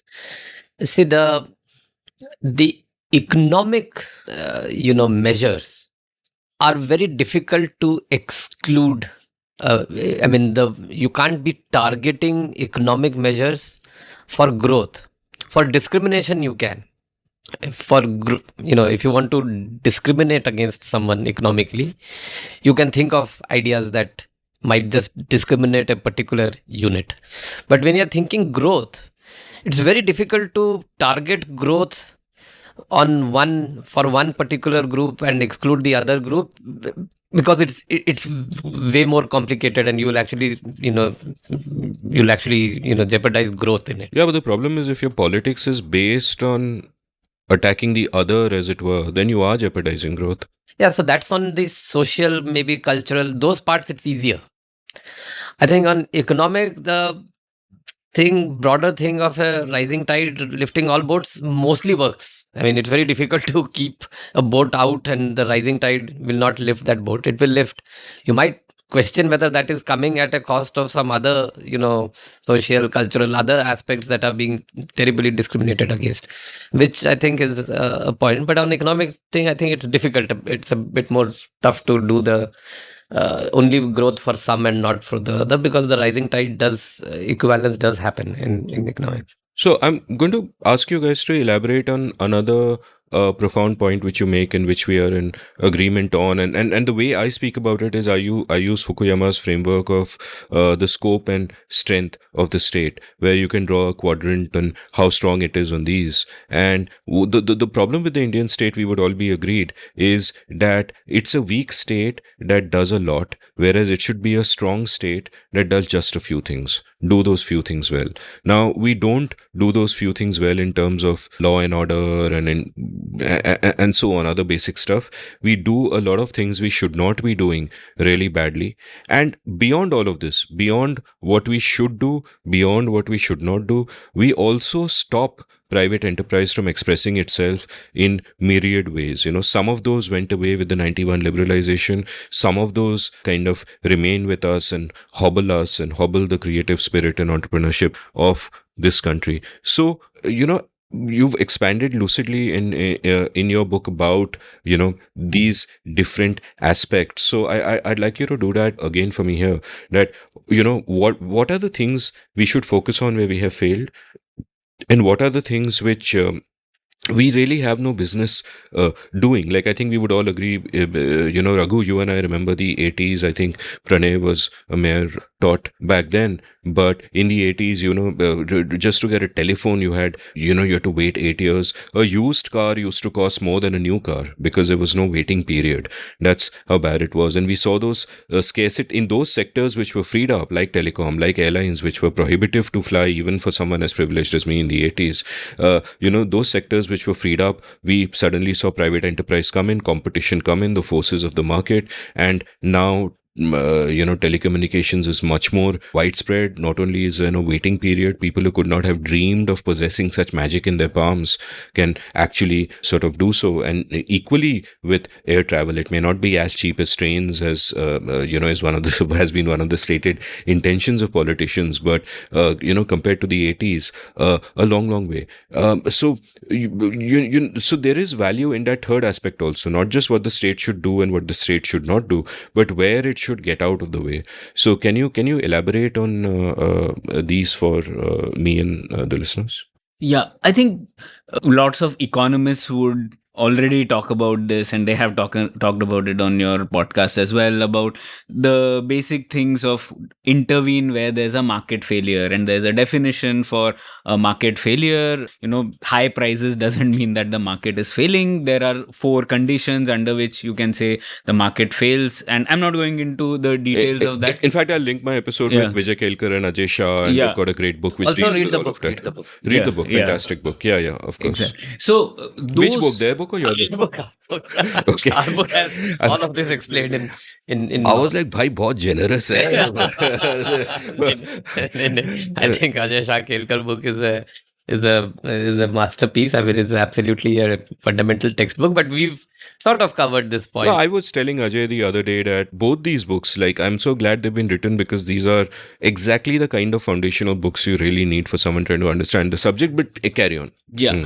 So I thought the way we could understand this is through some examples. Now, this is one bugbear for both of us, that when we talk about public policy, one of the reasons why it is boring is we talk about some abstract idea, abstract example from some place which we don't even have the context for, and then we just say, oh Bogota mein BRTS chalta hai, to yahan pe bhi le aao, and we just think that wo BRTS, if we bring it here, अपना problem solve हो जाएगा. और या bicycle lane होता है Netherlands में, तो let us have that here.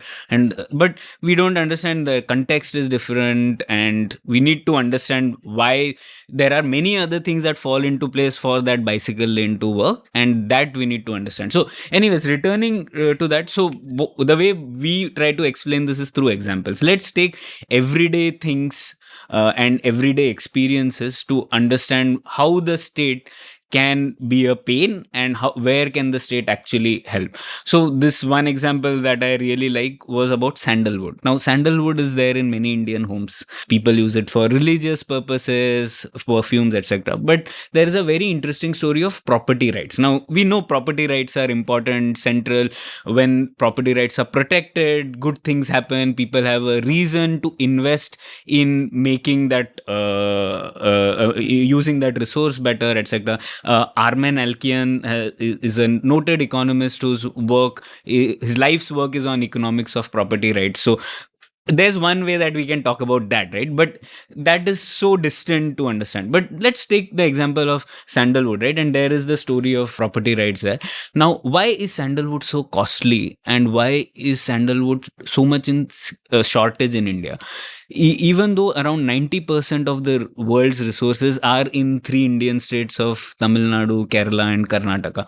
Now, why is that so? And also, you would have heard of Virappan and the whole idea of sandalwood, but all that links through state action. Now, what happened earlier was that first sandalwood was produced in these states, etc., and the Britishers in East India Company found out that China has a lot of demand for sandal. So like East India Company does, they wanted to monopolize this trade. Now, where does it belong to? It belonged to Tipu Sultan, etc., right, in the Karnataka region back then.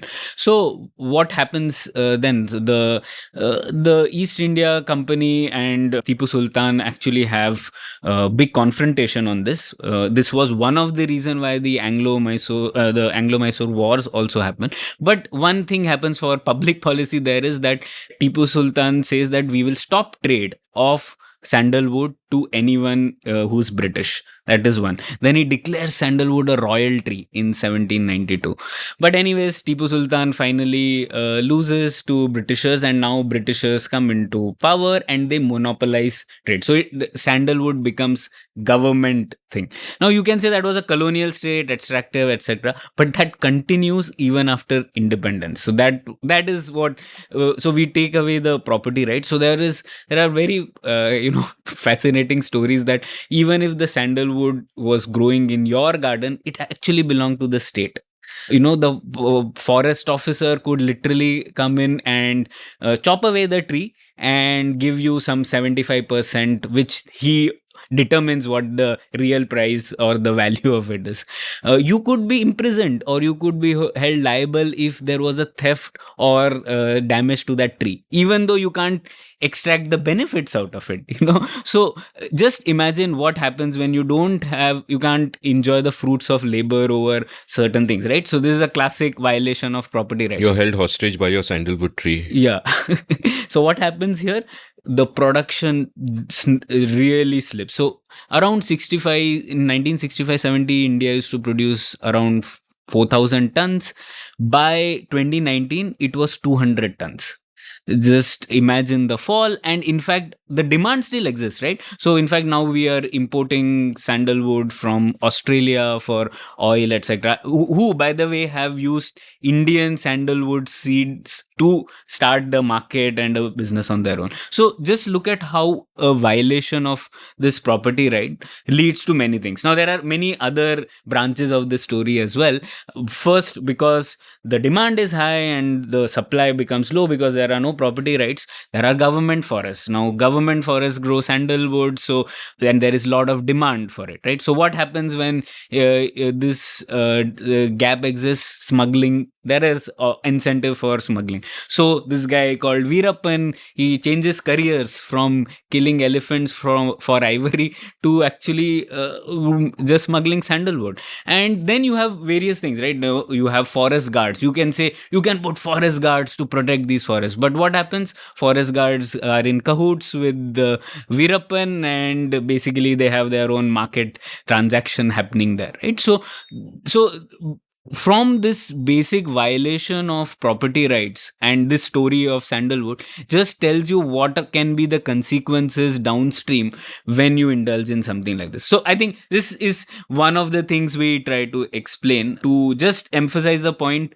about property rights, the centrality of property rights, and what happens when you take them away. And this illustrates what the state should kind of not interfere in. Like another great example you give in your book is the alcohol prohibition in Mumbai in 1949.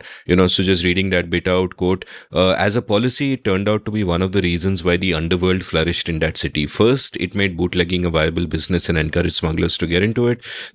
These smugglers then used this money to diversify into other illegal activities. Eventually, a strong police underworld politician nexus developed. There are a number of accounts tracing the rise of underworld figures such as Varadarajan Mudaliar and Haji Mastan to this well-intentioned policy called Prohibition, stop quote. And Bruce Yandel has this great essay about Baptists and bootleggers, showing how the moralizing Baptist will say people should not drink, ban alcohol, and the bootlegger benefits from that. So in a sense, whether overtly or not, they are sort of in kind of cahoots. So this is a great example of, when, the state should not stand in your way. But if you had to sort of look at what are the incentives for it to do so much in areas where it has no business being, and at the same time not doing its basic kind of functions of the rule of law and all the rest of that? Just two sort of general anecdotes on this. One is this Anglo-Mysore war that Pranay spoke about. I mean, the Anglo-Mysore war actually had huge impact on not just the East India Company, back on the British Crown, because there were 4 Anglo-Mysore wars fought. The second one was fought by a guy named Cornwallis, who won the war and therefore earned his stripe as someone who's a very good general. So usko they sent him to so he was the guy who was there as part of the American War of Independence. He was the guy who was leading the charge for the British, and he actually finally surrendered to Washington. And then later, the 4th Anglo-Mysore War was fought by Arthur Wellesley, who then defeated, Tipu, then later defeated the Maratha Confederacy at the Battle of Asai, and then went back, and then was given the charge to lead the Napoleonic War, and therefore defeated Napoleon at the Battle of Waterloo. Yes, they all learned their, battle craft in India while fighting Indian wars. So, the long arc of history goes from there They went there after winning the Napoleonic War. Then came the real British rise for the next 30, 40 years, which led to their consolidation of power in India. And so, and then they created the constitution in a way which we later inherited. So all of this in some ways is connected. And also on the Bombay underworld, actually, the all Bombay underworld story, the entire history can be traced to bad public policy. So till about 1920s, 30s, there was no underworld in Bombay. There were petty crimes, but Bombay was one of the safest city. There were all kinds of because it was a port city. There were these three great port cities. Calcutta being a bit inside didn't have as much of influx of people, and by 1920s it was starting to lose its sheen. But in 1920s, the two great port cities in the British Empire were Aden in south of Yemen and Bombay. Then independence came, and one of the first things we did was we had the Bombay Tenancy Law. And the tenancy law meant that you, as a tenant, you could basically, it was a lopsided law for the tenant to continue to have all kinds of rights and privileges, and the landlord cannot increase the rates, cannot get you out. But the landlord still wanted people to be evicted out. And therefore, the first underworld gang happened. So there were these bunch of Pathans who had come from, Afghanistan, some from UP. They all got consolidated under a guy called Karim Lala. And Karim Lala was the first underworld. Primary job yahi tha. The landlord would call Karim Lala. He would physically, he was like some 6'7" or something. He would physically lift the tenant and physically lift all their luggage and throw it out on the Marine Drive. I mean, mostly it was that, that particular locality where people had to be evicted. And then Karim Lala started having a full gang, and the Karim Lala settled down in Dongri, and that's how the whole Dongri, gangs of Dongri started. So Karim Lala was the first one. He's the guy who introduced the Rampuri Chaku, the famous Rampuri Chaku, and then Pran played that Karim Lala character in Zanjeer as a tough talking Pathan, but a man with a heart of gold and all of that. And then from there emerged. Then the next round happened where we started stopping gold, coming into India because we were trying to conserve foreign exchange. And then that was happening in the 60s, and that led to Haji Mastan, who then started doing, all the 70s movie, as you might remember, Sona Kab land karega in Mud Island. As kids, we were like, why is Sona landing in the first place? And what is terrible about Sona landing that Amitabh has to drive a truck and go pick it up and come? I mean, what's the big deal? I mean, how are people abusing Sona after it comes? I mean, drugs one can understand. Sona ka kya ho raha hai? But it was essentially this. So then it was Haji Mastar. And then, of course, simultaneously we did the Prohibition. And then you had all of these bhattis. And again, all Hindi movies have one or the other scene of this. The bhatti scene, the most famous one, is actually in a comedy called Golmaal, a very legendary sort of Amol Palekar film, where at the later part of the movie, because of some reasons and too detailed, it's a P.G. Woodhouseian plot that Utpal Dutt who's like a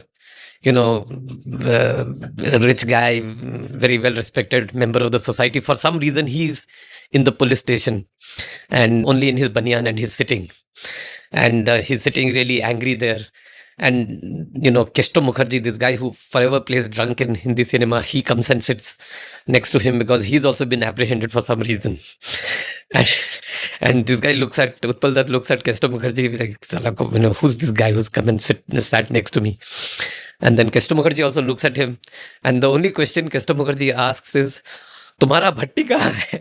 Which means, where is your bhatti, which makes that, desi liquor?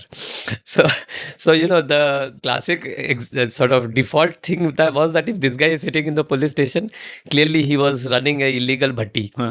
And that was in the late 70s. So yeah, I mean, all the Mumbai underworld stories from 1940s till 1980s are because of bad public policy decision, and that impacted the life, that impacted, seriously impacted the, just the fabric of the city over the 40 years. Rent Control Act being result, and the result you see, old dilapidated structures still there.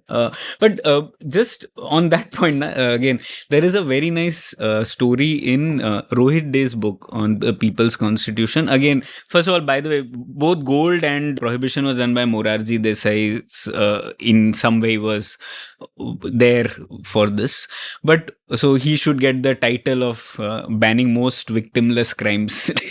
Not a title that anyone should have, but so one example that he gives in this is again how public policy operates and how incentives change, right? What happened was, and this is from the book, that Rohit writes about how once alcohol was banned, the demand has not gone away, right? People still want. So this demand for tinctures increases. So suddenly the planning commission guys are trying to see that suddenly the demand for tinctures in the 70s has increased.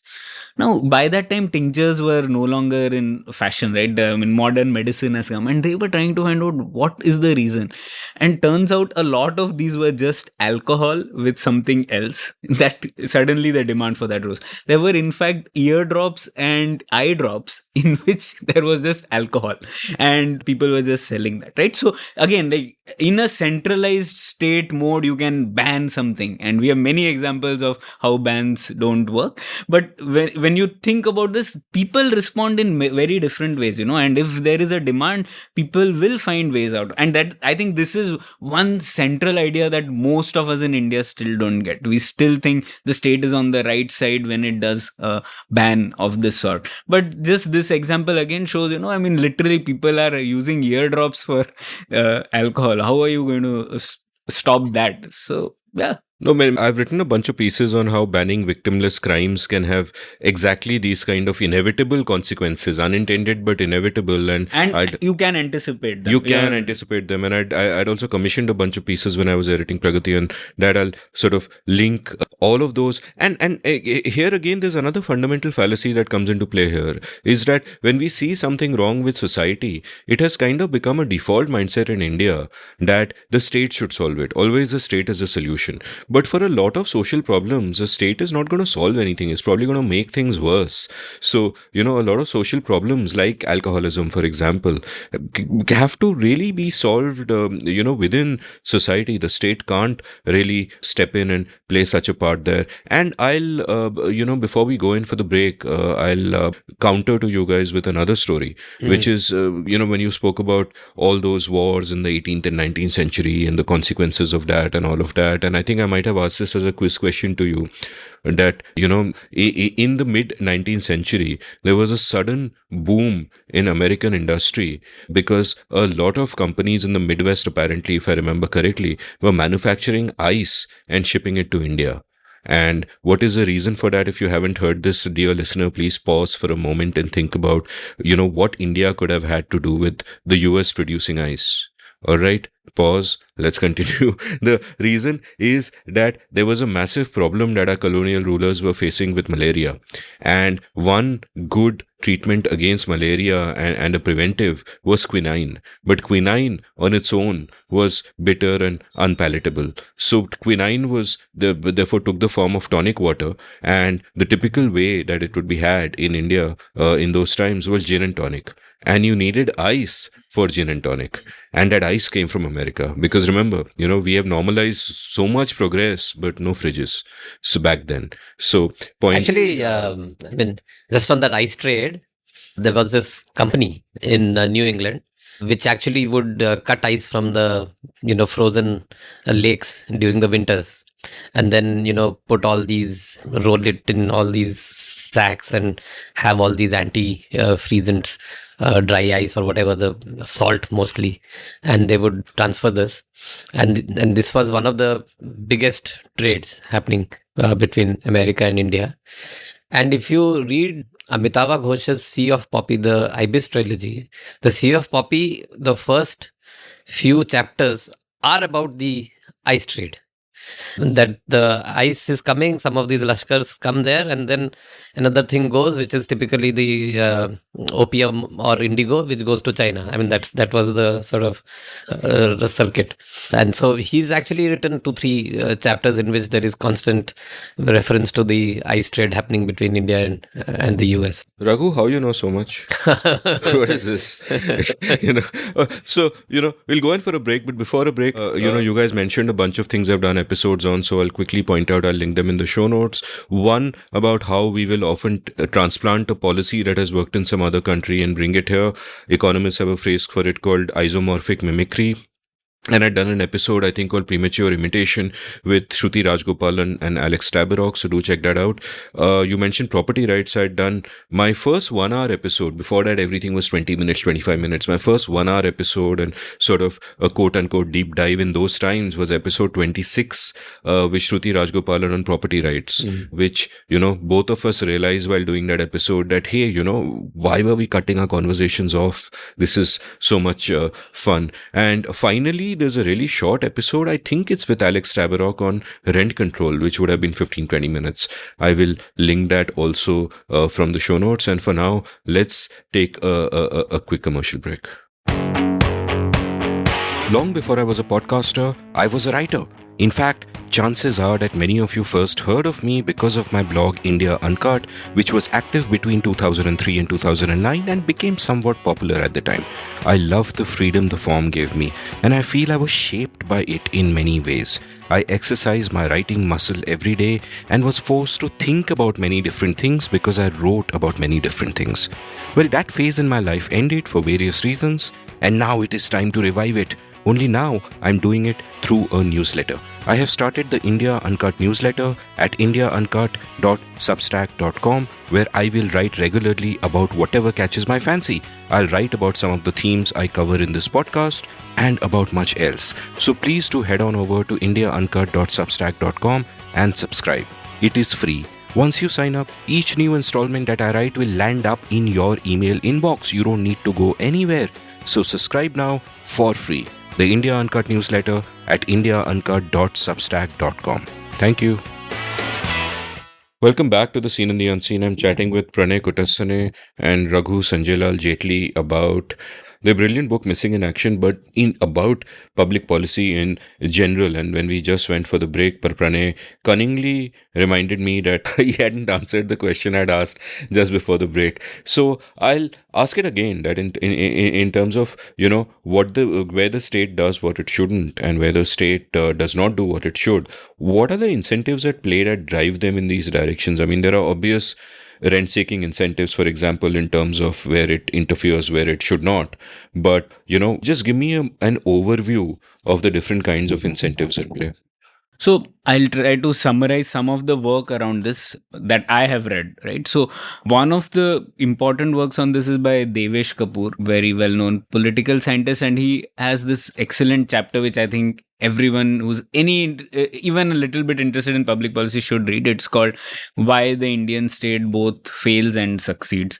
So one part that he talks about this in that chapter is that actually these incentives are common to in many developing countries. It's not just that India is an outlier, that whenever you become an electoral democracy before economic development, the incentives at play differ, in the sense that people might seek narrow club goods instead of public goods. Explain narrow club goods. Yeah, so club goods in the sense that you want certain benefits for your own community or your narrowly defined community, rather than public goods or goods which might benefit people at large. Okay, I'm not going to the economic definition, but just to understand it broadly. So that happens in many countries where the electoral democracy part comes before economic development.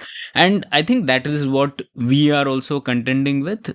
So there are strong incentives towards, redistribution rather than provision of, goods which will benefit everyone in the society, right? So what are the reasons for that? I mean, you can go one layer further as well. I guess it is because one, you have this zero sum mindset which comes out of probably scarcity. And in when you are in that situation, and when you suddenly have this option of democracy, you are then optimizing for what I can make of it, not just for me but for my narrowly defined community, rather than things which will take some time but benefit people at all. No one has that patience. So I think that is one explanation which he gives in that chapter. People have called it precocious democracy, I think Arvind Subramanian and others. So probably there is something to that which explains why we are the way we are. So this is a structural thing, right? It is not because of one generation of politicians or others, or just because of the Indian mindset or anything. It is common to many developing countries. So yeah, I think. Yeah, I mean, see, one of the things that often we, underestimate is that, if you take, not underestimate, or we get possibly sometimes wrong, if you just take someone who's, holding the levers to power, and they are completely well intentioned. Like, we just mentioned Neeyat is not equal to good Neeti, but they're strongly, very well intentioned. And one of the things that they are searching for is, say, for instance, fairness or justice, which is one of the things that state should pursue as a matter of one of the objectives. But you decide that, okay, we should give justice to people, and then you will find ways to create, some kind of a level playing field. And let's fully take a very well-intentioned, very well-read set of people who want to pursue justice. And let's say that they go down and they say, okay, we'll read the best modern scholar on justice, Rawls, and we'll pick up Rawls and we'll follow that. Oh, what you will learn from there is that, there is a way to sort of have some sense of equity for people who don't have the same set of advantages starting off, right? And Rawls has an entire book on it, from the veil of ignorance to how to think about fairness and how to think about justice. All very good. Now, these are principles that you need to think and apply. But if you start saying that I will now use the power of state for me to, have this, this particular version or this particular way of justice administered, that's where, things start going wrong, because you need to understand if that is the objective, these are the kind of things that we need to do. You need to ask yourself the question, what is in some sense, the least interventionist way to actually get to that end objective without actually imposing it in a manner where you think that you've got the answer, because that's where things start going wrong. And I think somewhere I find that we are doomed, even if we have the best and the most knowledgeable of person leading some particular entity. We are doomed because you will, once you have that power, you would want to utilize that power rather than not use the power, or rather than use the power in the manner that actually is least interventionist. And that's really where the problem is. I mean, just the fact that you have the power will sometimes make you use it in a manner which you think is good, but often results in a negative thing. In fact, even Rawls, after he wrote that book, from his university itself, Nozick wrote the response. And you can read both the books. At the heart of Nozick's response was, say, for instance, you follow everything that you said and you pattern the society in a way which follows this principle of fairness or justice that you're saying. You patterned it and you reach that particular pattern. The next transaction will break that pattern. So it is just futile. And in order for you to then continue to keep the pattern, you will try and regulate the next transaction and the next transaction and the next transaction. And that is the road to, hell eventually. And that's really what has happened everywhere. Whoever has tried to use the entire power of state to, say, get justice, eventually, goes down the path of many of the totalitarian regimes that we have seen in the world. And therefore, some of this is very important to appreciate, that it is such a power that you should use it very, very lightly. You should follow first principles, apply the first principles, use the power of state in a very light, touched manner, or whatever, in a very light sort of a manner, so that you don't create a bigger monster than what you had originally planned to solve for. And that is very difficult. I see the best intentioned people fall prey to the fact that they have such a powerful tool with them. Yeah.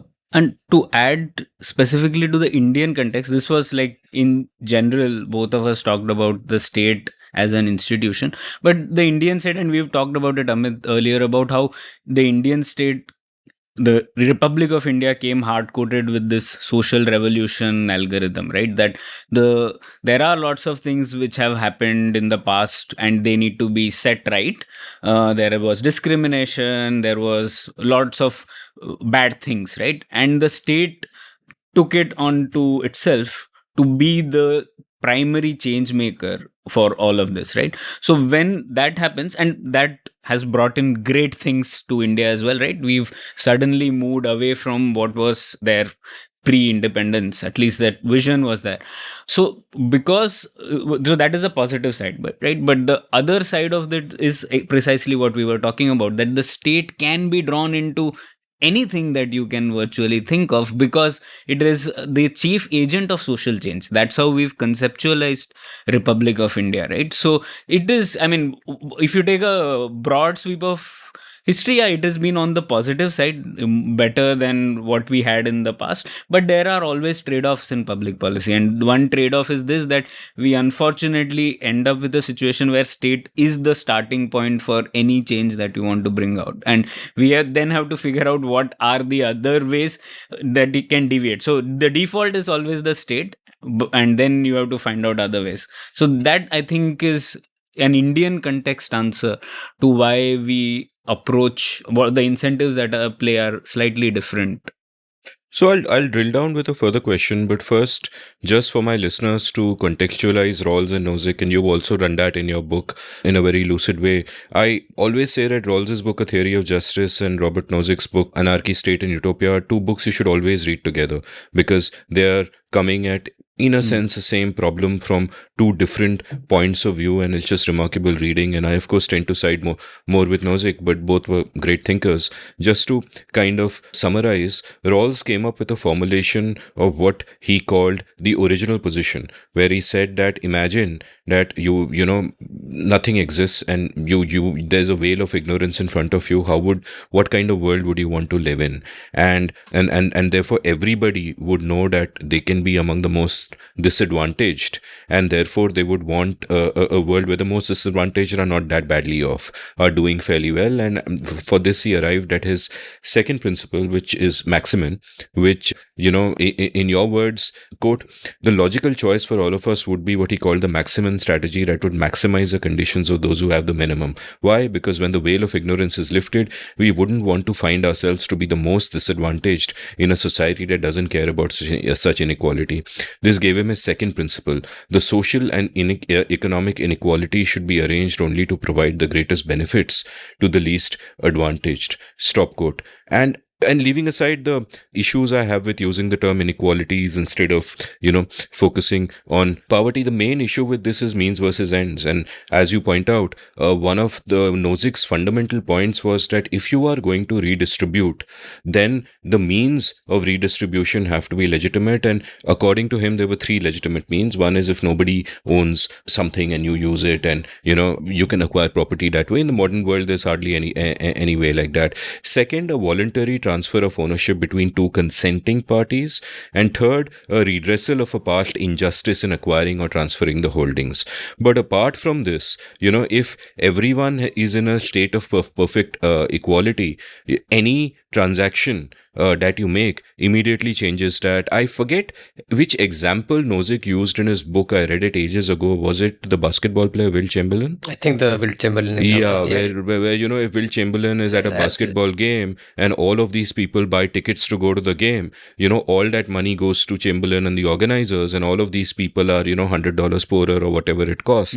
And so what are you going to do about that? And if you are going to coercively redistribute that, then, Will Chamberlain might as well not show up, right? So you're kind of, I mean, this is sort of an extreme example and I'm really simplifying, but the books are really worth reading. And the point is that the aims that Rawls speaks of can actually be achieved, many would argue, without state coercion. So the whole using it as a justification for a lot of state coercion becomes a problem. Now, my question to you following on from this is once again about incentives in a different way, in the sense that once you are in power, you can cite whatever golden aim you have. You can say कि social justice चाहिए, equality चाहिए, these people were discriminated against, उसको बदलते हैं. You can have the noblest justifications for carrying out acts of coercion which don't do anything to solve the problem and may often make the problem worse. History is replete with this. Your book is replete in a sense with kind of examples of this. That's inevitably going to happen because of the incentives within politics, and part of that is even how politics is structured in a democracy like ours. For example, if you look at how incentives play out, if you're a politician today and you want to do something about, say, agriculture, right? The easiest thing for you to do is to give out farm loan waivers, which is almost a hygiene factor because your event horizon is the next election. You don't necessarily want to take the risk of carrying out long-term changes, where the benefits will accrue to, will be obvious and, seen instead of unseen 10 years from now. But you could end up losing the elections now because nobody gets what you're doing and it's possible to put any kind of a spin on it. So that's one kind of incentive, the electoral incentive. And then there is also the incentive of special interests. Like when I was a professional limerick writer for the Times of India, I wrote this limerick for them called Politics. A Neta who loves currency notes told me what his line of work denotes. It is kind of funny. We steal people's money and use some of it to buy their votes, right? So politicians need money to win elections. And that money will come from special interest groups who will want a quid pro quo. And you can dress that up in the language of welfare or in noble language that makes it seem as if you're doing something for the people. For example, if your voter base and if the people who contribute to your party are small traders, then they could push you to come up with a law that, say, bans FDI in retail, right? And you can do that with a noble rhetoric that, hey, we are protecting our small businessmen. But actually, what you're doing is you're harming the consumers. Like I call it a redistribution from the poor to the rich.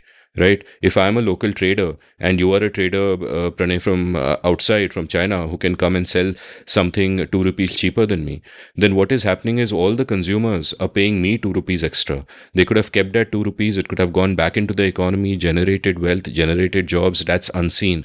That's not happening. So what happened is all those poor consumers lost 2 rupees and that was redistributed to me, the local trader, who is then giving the money to his political party and saying, ye karo. And the political party will then, use the rhetoric of protecting local jobs, Atmanirbhar India, for example.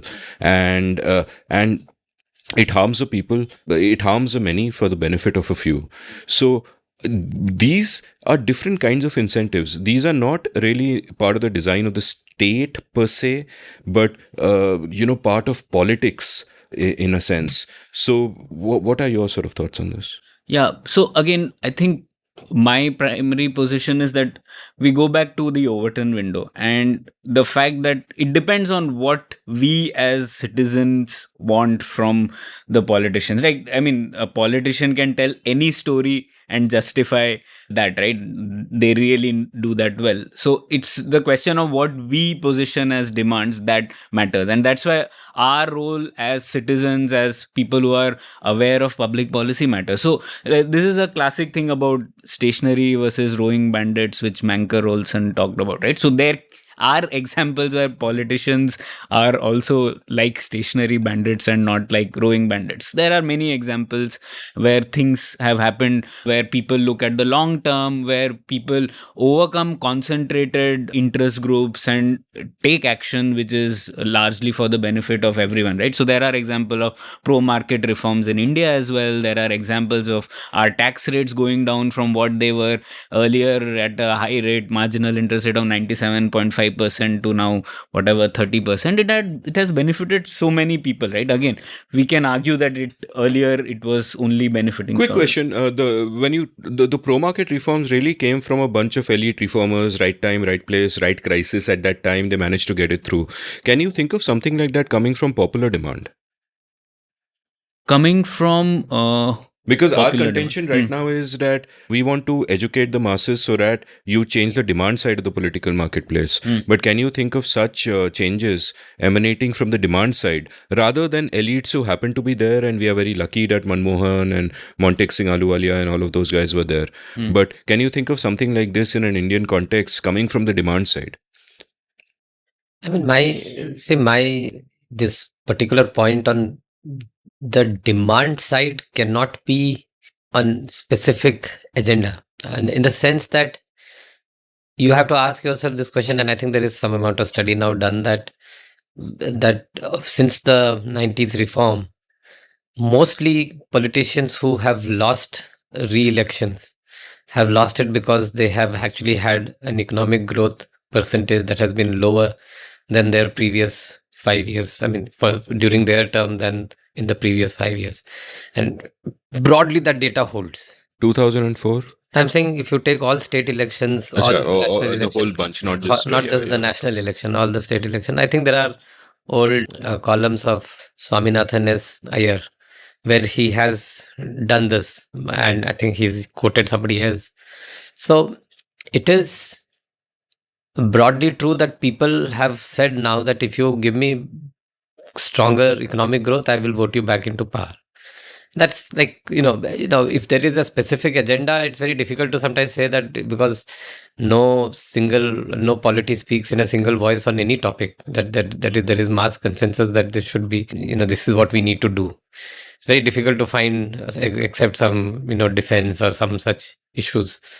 You might find somebody agreeing to an agriculture policy and another set of people saying, no, we don't want. Somebody will say that we should privatize, Air India, and others will say we should not. So it's very difficult to find overwhelming majority saying that we want this change.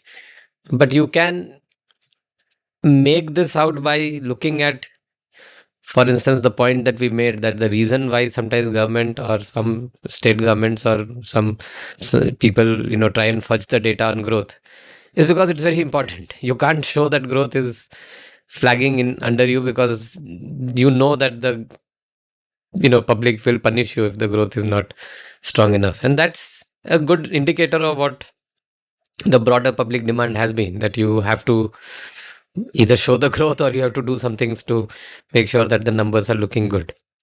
So I think in that sense, I would say that macro, demand side things have changed in very fundamental way. You might still find that, okay, the farm, somebody might want to give a loan waiver and so on and so forth. But I think you can give as many loan waivers, but if the overall employment numbers are bad, growth numbers are bad, you'll lose election. I think that kind of thing is established now in the country. So I would answer it that way. But I mean, Vajpayee lost in 2004 and Modi didn't lose in 2019. So, I mean, and obviously I understand that you're talking about an entirety and a large sample size of state and central elections, and I'm just cherry picking these two examples. But I'm picking these two examples. I mean, after Demon, which was such an economic and a humanitarian disaster, they won stompingly in UP. Yeah. So that would indicate to me from those examples that But I mean, I'm still unclear whether actually for UP, for the people, even for the state, did it actually degrow because of demonetization, or did the growth There was a cost. It grew less than it would have than in the counterfactual. possible? Yes, that is true.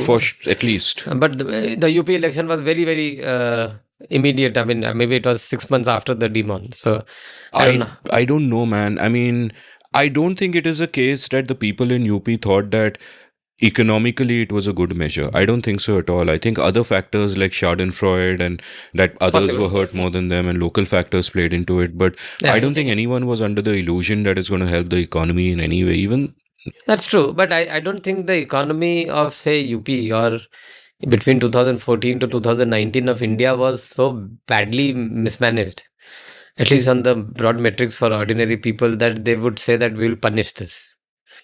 So, some of this is, I don't, I mean, so here is a question. If we have, say, 1%, 2% growth for the next 5 years, with everything else that, you might run in terms of social and cultural agenda, would a party come back to power? I don't know. I mean, I think the state election data, etc., show that it's difficult for a party to come back. I think if you have a disaster like going down to a 1%, 2% growth rate, obviously not. But regardless of which party is in charge, barring a black swan event like COVID, the rates won't be that low.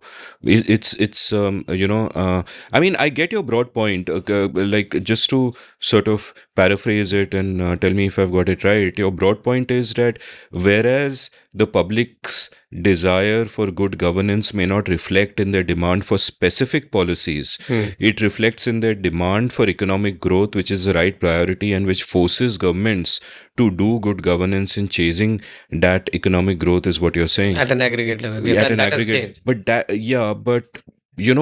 honestly, between 2014 and 2019, we didn't see it from this government. Right at the start, perhaps, where there was a continuity between Jaitley's first few months and Chidambaram's last few months, and Pooja Mehra has written about this in an excellent book, The Lost Decade, and there was some kind of a continuity there. But from the time the Soot Boot ki Sarkar jab started happening, for political reasons, Modi just changed tack, became much more populist, and whether it is demonetization or the way in which GST was carried out, and I'm not just talking about implementation, because obviously, it's just the way it was conceived and carried out at the time hit us hard. And we can't even quantify the extent to which it hit us hard, because so much of the damage was in the informal sector and etc., etc., etc. We know it hit us hard, which is why even the Modi government never boasts about demonetization. They'll boast about every damn thing, including things done by previous governments, but never about demon. So I'm just kind of wondering, and I'm not trying to like contradict you. I'm just saying that this only underscores the importance of the task which you guys and Shah and Kelkar have set out upon. I think, this comprehensive study of what has happened either in this term or in the previous term, I think will be available with full data maybe 5-10 years down the line, when all kinds of data is available. And it will be useful to see, because right now there is a whole host of things that are there which different people pick those things up to justify. So for instance, there is this entire argument made that this cylinders and gas cylinders in the villages and all of that actually has helped tremendously. Who knows? Same with electrification and rural electrification. I mean, it has happened in a big way and it has helped. So what is a parameter of growth?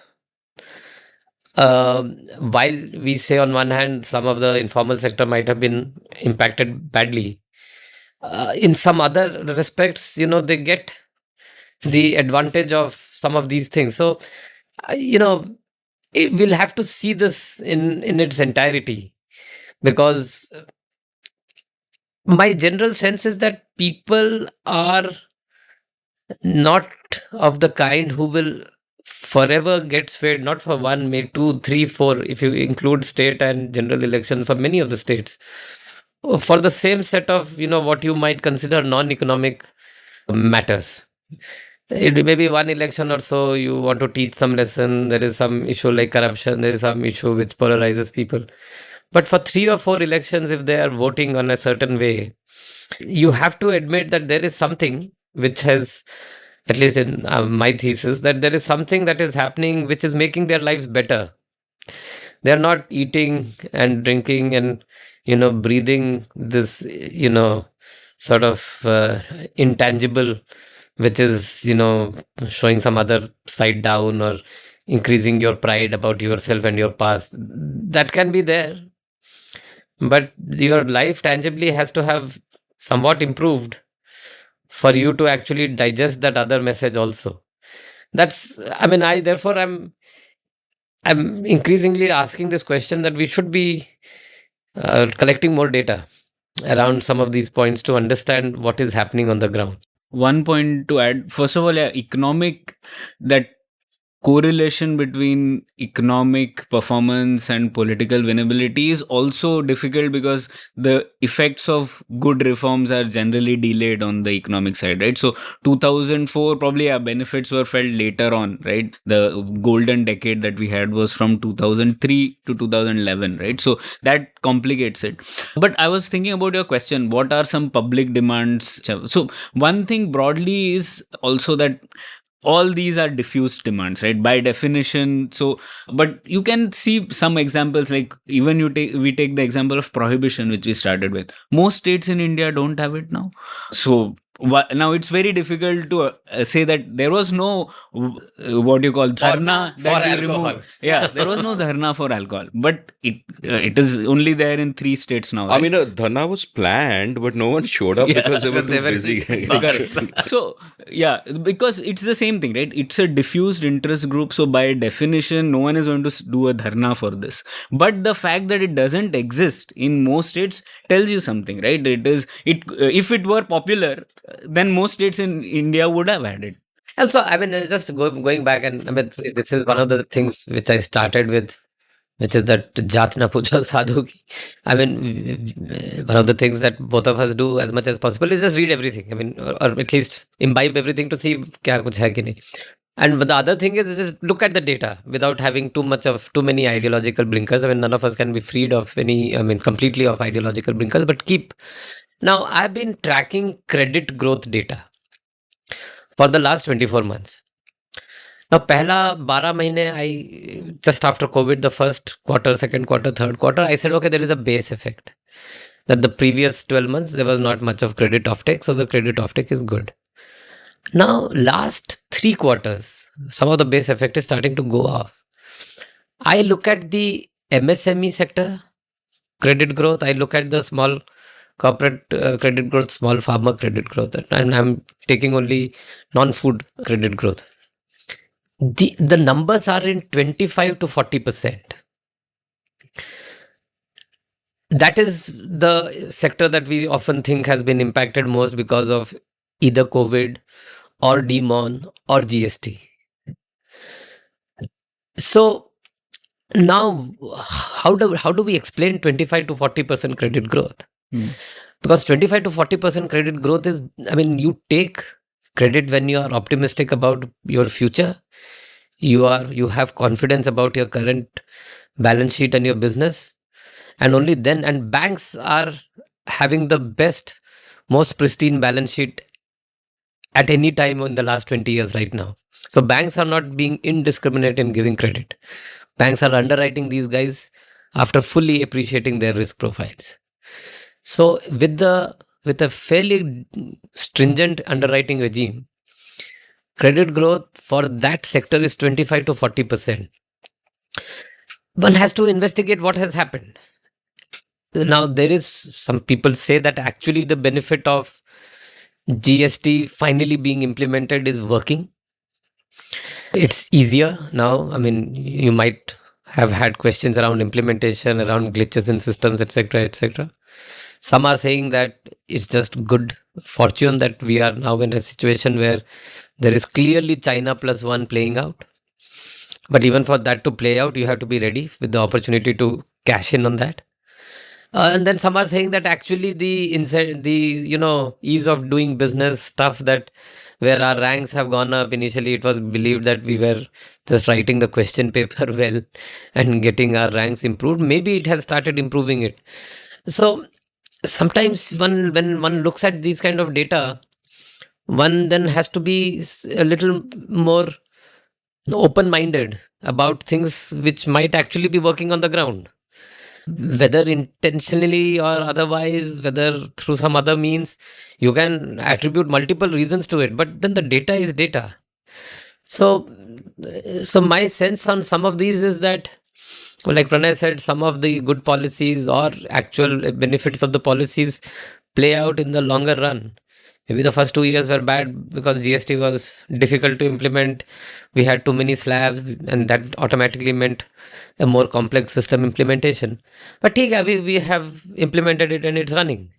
So, and therefore, the every month I see data about GST collections hitting new records. We've now averaging almost 1.45 lakh crores every month, 1.5 lakh crores every month.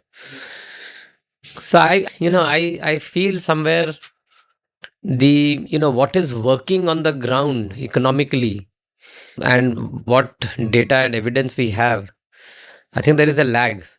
And maybe the lag is economically, we are collecting that data with a lag, but politically that information is flowing faster through the election results. One of my thesis, it could be wrong, but one has to keep one's mind open to the idea that that is possibly one of the contributing factors as well.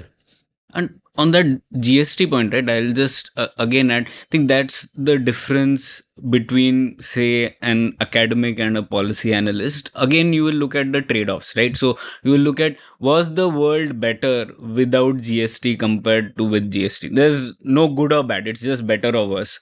And if you look at the world, we forget the world that existed then, no? Because we didn't measure it. It was not important. We just say.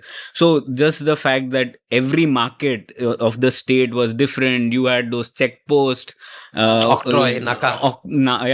That was horrendous. Like, I mean, just imagine the cost for any business if you have to just wait at state boundaries. I think there was an FT piece to the effect of, if you want to send something from Bangalore to Chennai or Bangalore to Hyderabad, to ship it. Easier via Paris than directly through state borders. It's an old joke that I have. If you have to come in Bombay from Sakinaka in Andheri East to Warsaw, the easier thing is to go to the international airport, take a flight to Dubai, sit in a dhow and land in the Things have changed.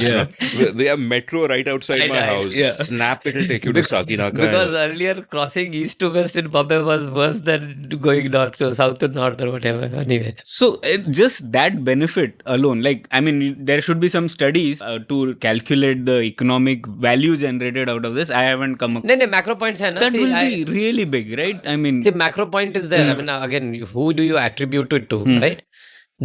What is logistics as a percentage of our GDP? I think we are now, I mean, in advanced economies, that number should be around 8%, right? Which means that logistics is a good part of your cost, but it's very efficient. I mean, I think we were running at about 14. I think we've got it down to about 12 or 11 now. And what that means is that maybe we are building a whole lot of road infrastructure, our ports infrastructure, and other things are getting better. But there is clearly something to this elimination of unnecessary boundaries and checks and octroys and other nakas, etc., which is just making that flow. Now, that 2% or 3% reduction is a significant value add, because that was actually a logistics cost, which was genuinely a cost. It was possibly adding up to something in the GDP, but it actually didn't. It was actually, not the right kind of cost to be bringing into the system. It was an inefficient cost. So some of those things are, we'll have to see, is my general hypothesis on this.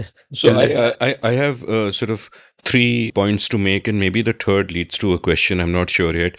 But before that, I'll kind of point out that whenever I hear of tax collections going up, I have this bittersweet feeling. I feel कि हाँ भाई ठीक है कि मतलब it's a good thing because it shows economic activity is happening and all that. Vibrancy might be there, but also it is a transfer of wealth from the productive part of the economy to the predatory part of the economy. So anyway, that so is long as you're not increasing it, if it is what it was always, and now you are able to collect more than what it was in the past, it only goes to show that chalo, either economic activity is getting better or more people are coming under the. Yeah, sure. I mean, I was being tongue in cheek, Yeah, but you understand my sentiment exactly. Now, sort of 3 points, and the first of my 3 points is that I think the best way to gauge what the demand in the political marketplace is for, what do people want, is by saying what do politicians promise. Because the supply is responding to demand. Politicians are better placed to understand that than we commentators on the outside because they have skin in the game, even though, as we know, there are so many incompetent politicians in our opposition today. And if you look at poll promises, right, either there is a clear line of sort of almost a soft Hindutva or a kind of nationalism like the road that AAP goes down upon, or again, something amplified by AAP, this culture of promising freebies left, right, and center, free electricity, free water, free whatever, at whatever fiscal cost, and free pilgrimages, right? And these sort of dominate the landscape of what is being promised by the supply end of the political marketplace to the demand end. So therefore, I am assuming that they are doing that for a reason. Unless there is a failure of imagination, unless you are fundamentally wrong about something, I don't see any party going out there and saying कि आपका GDP growth last year 4% था, हम 5% करेंगे. Absolutely no one is saying that. No, see, if you look at manifestos of all political parties, it's a mixed bag of But all nobody these reads things. them. No, but if we are saying that politicians responds to incentives, manifestos are one way to know what they are promising, right? Actually, they are not an efficient way. I would argue that what they say in campaign rallies to people and on television, that's the efficient way. Manifestos. You can go and look at this government's manifesto. Whatever they have put in their manifesto, they are implementing it. Whether we agree or not is a separate question. They have actually. There's a lot of studies on that as well. But then I look at the last Congress manifesto, and one of the better parts of that were agricultural reforms which they promised, which they immediately opposed when those same points came out in the farm laws. Yeah. Just for the sake of opposing. Correct. So, I mean, it's a mixed bag, but even on all the two manifestos that I have seen, they won't promise GDP growth of this number, but they'll promise rise in incomes.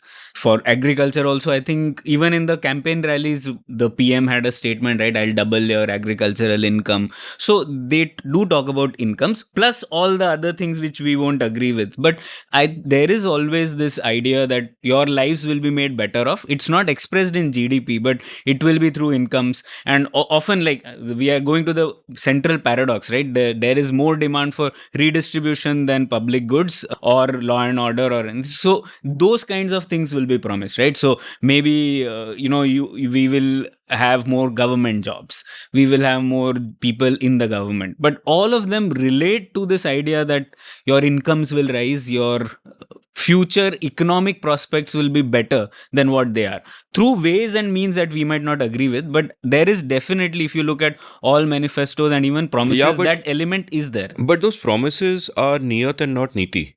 If you're saying we'll raise your income, you're saying that's Neeyat. It's not Neeti that will raise your income by doing this, by allowing MSMEs to, grow by removing constraints and etc. etc. No, but then the point is, then you go back to Neeti and ask, among the 100 things that any government, including this government, has done, how many of them are what they keep tom-tomming on general media, which is all cultural issues, etc.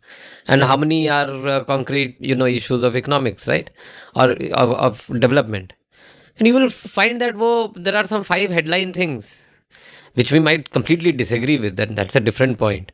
But barring those 5 headline things, the other everyday work of the governance is like doing the other 90 things here. So again, if you look at the actual action, I think they might be broadcasting for different reasons. The ones that gain the maximum, whatever media and public attention because they are easier emotive issues. They can have all kinds of conversations around that. But I think in terms of action, I don't see that there are ministries and bureaucracies sitting and doing work only on that. They're doing their everyday work. I mean, there is some Jal program. You might disagree that it should not be done this way or they should be done differently. Some Urja program, some road program that is happening on a fairly reasonable clip. So you have to then also not just look at the manifesto and the promise, but also see on the ground how much time is being spent on what, and forget about what is the voice share, that the share of voice that some points have. That is a different reason altogether why that is there. It has its own downsides, and somewhere you have to be careful about how much that share of voice truly remains at share of voice, and it should not then come into the body politic in a real way, which starts impacting people, and in a really really bad way. But right now you don't know. I mean, my sense right now is that there is a lot of share of voice of some of these issues. In some areas they do impinge on real sort of action and in lives in real ways. But I think the general action of the governance otherwise in many sectors are just the general acts of governance that is happening. And I agree with you on the Neeyat versus Neeti thing. And I'm not trying to say that the Neetis are great. I mean, if they were great, this book would have been completely useless. Yeah. But the idea is on the Neeyat point itself. I'm not going that the Neeyat of all governments is towards we have to increase economic whatever prospects, and how they are defined is the question of Neeti, where we think there are wrong ways that people are going about. Yeah. And also, I think one last point on this.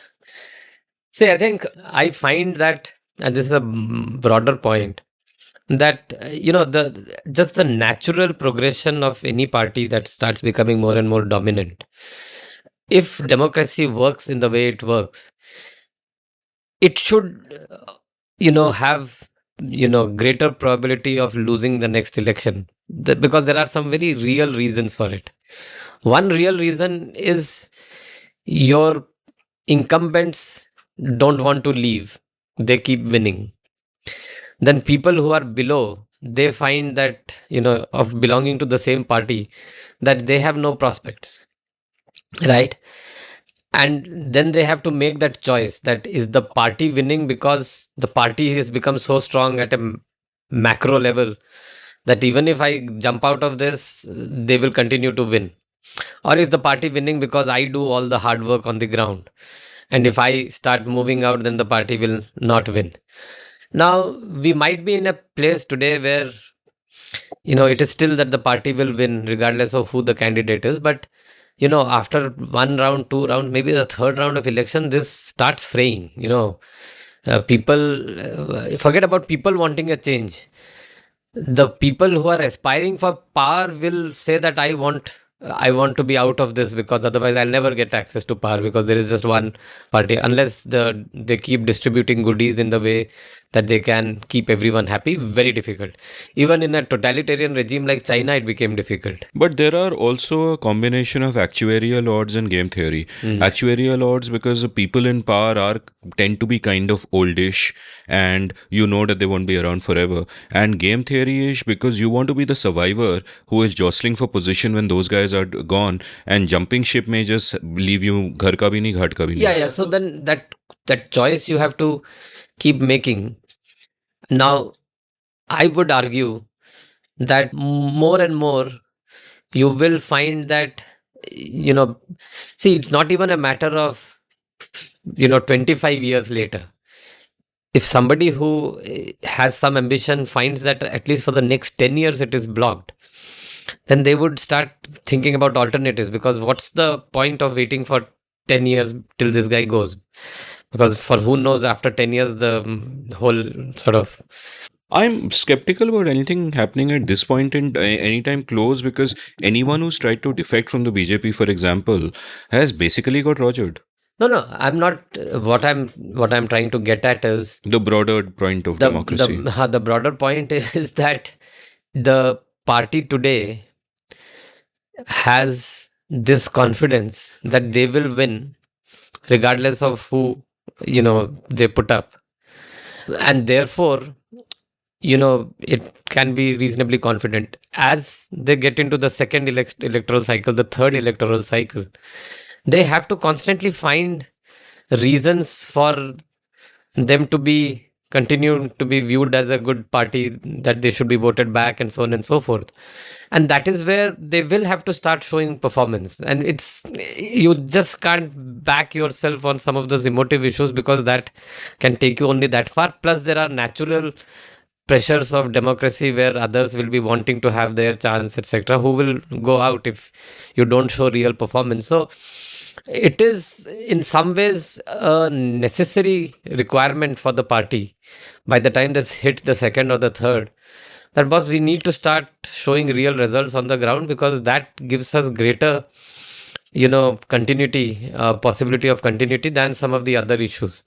So I mean, that, which is where again my point is, whether you like it or not, so the incentives of some of the politicians, at least if they are in the second or the third term in power, is let's rather focus on performance, because other issues we might start hitting diminishing returns.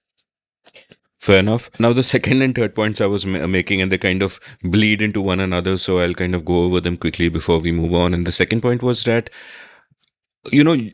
you and I just sort of had a back and forth about how the economy is doing. I think both of us would agree it's not doing great, but how do you quantify that? And you pointed to something that an area where it is doing well, which is credit growth, and so on and so forth. And even for people like us sitting in a room, it is so complicated to get a sense in this massive mess of whether we are doing well or not. So for the common voter to have a sense of it is literally impossible. All the common voter has to go on are her own circumstances. Yes. And typically what tends to happen, and this brings me to the third point, is that there is this interesting duality with our regard to the state, that on the one hand, there is, like I often say, that the most popular religion in India is a religion of government, because no matter what problem you have, even problems caused by government, you look at government as a solution, which gets a little bizarre at times. But I think this is counteracted by the apathy that voters often show. Like, I think many people in India have given up on the state. They live despite the state. They do what they can, and they don't have any concrete hope of their vote making a difference, because to them, all politicians are scoundrels, and therefore that is the apathy, that is a jostling. And therefore, whatever voting happens not on lines of who will give me good governance, but on other tribalistic lines. Like, maybe if the guy from my caste becomes MP, then I'm in a better position to get my water supply fixed, or whatever the hell it is, at that extremely local level. Or they are showing their allegiance to their team, as it were, the same way you go and cheer at a Manchester United match, for example. In that same way you go to the booth and you vote for whatever your side sort of is. So I think that even that connection, that in this age of narrative battles, does governance really matter? And has the common citizen adopted the attitude that was, so famously and well expressed by Kashinath Singh in Kashi Ka Assi, even if I have to paraphrase it for a family-friendly audience, "Bhar mein jaye duniya, hum bajaye harmonia," which is certainly the temptation that I, as as an extremely privileged, well-heeled member of the elite, even I have, feel that way a lot of the time. So for a common guy out there, it's like nobody gives a shit. It's competing mafias fighting for the right to be the stationary bandit, as it were. So, so that's just the sort of... Yeah.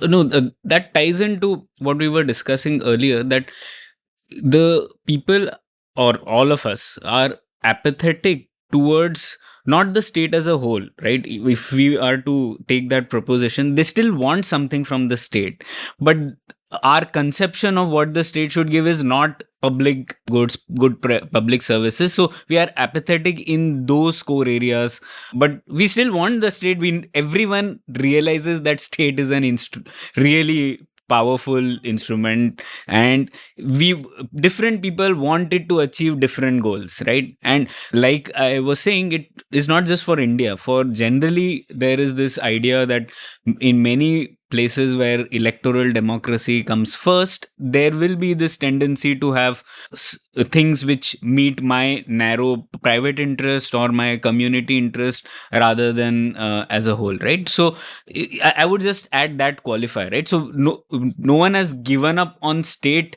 as a whole. They have given up on what the state should do, and there are different conceptions about this. So that's why there is a job for all of us to at least talk about what happens when a powerful instrument like state gets into all our lives in various domains of our community, our markets, etc., right? So I think that is an evolution that every society goes through, and we are in that moment in India as well. So I want to talk about another duality where the state is concerned. Whereas one thing that you've pointed out when you talk about the Indian state's response to COVID, which you drew certain different lessons from, and I'll ask you to elaborate on that.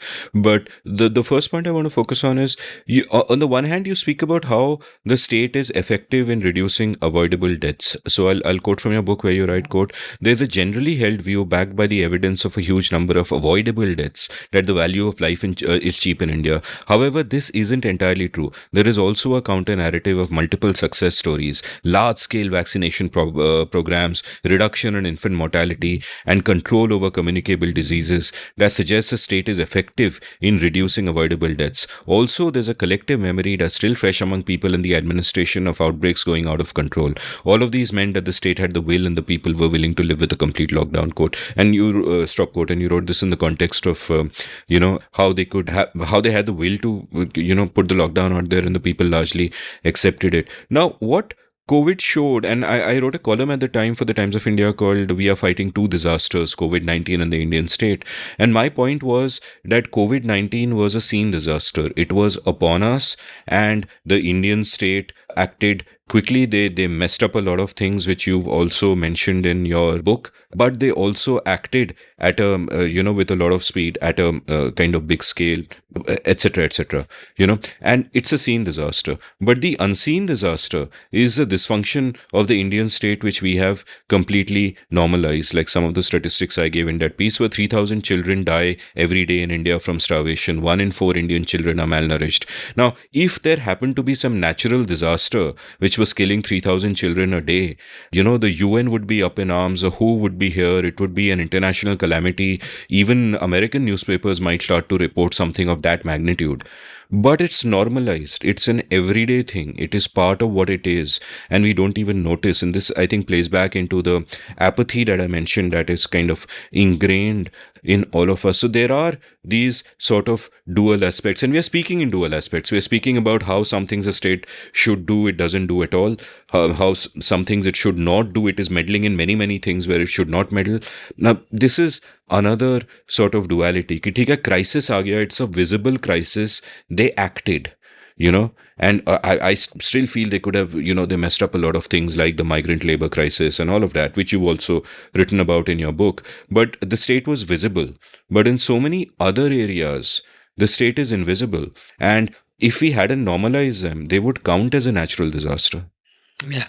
I think, see, the players acting on behalf of the state are also the kind who would want, there is a certain performative nature which thrives on, being seen to be solving for problems. And when there is a crisis of this kind, like we had at COVID-19, sometimes you might say that their desire to act leads to worse consequences than if they had not acted. But then there is a great desire to act because it shows that you are caring, and there is no better time to demonstrate agility, to demonstrate concern, and so on and so forth. And I would say that there were multiple occasions, at least during the second wave, when we had that terrible period between March and May in the second wave, where a lot of people realize that there is nothing performative here right now because things are really, really bad, and we had almost radio silence for a couple of months. But the moment that got under control and vaccines started coming, you again had the performative nature. This is somewhat natural. You would like to show that you are capable, acting, visible when there is a real problem on hand that is clear and present.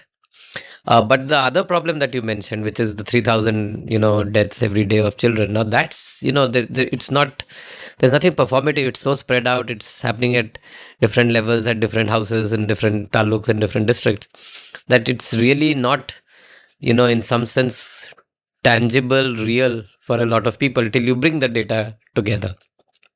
And going back to the point again, a lot of the demand side story that we want to improve on is to make some of these things real and tangible, so that then there are some real sort of action that you can take on public health for women who are going through maternity, or for children who are just about born, and all the right kind of neonatal care and things of that kind. So the question is, how do you make these very real disasters, but which do not come out in a way that allows them to be performative? How do you make them real, and in that sense give them the opportunity to make it performative for themselves?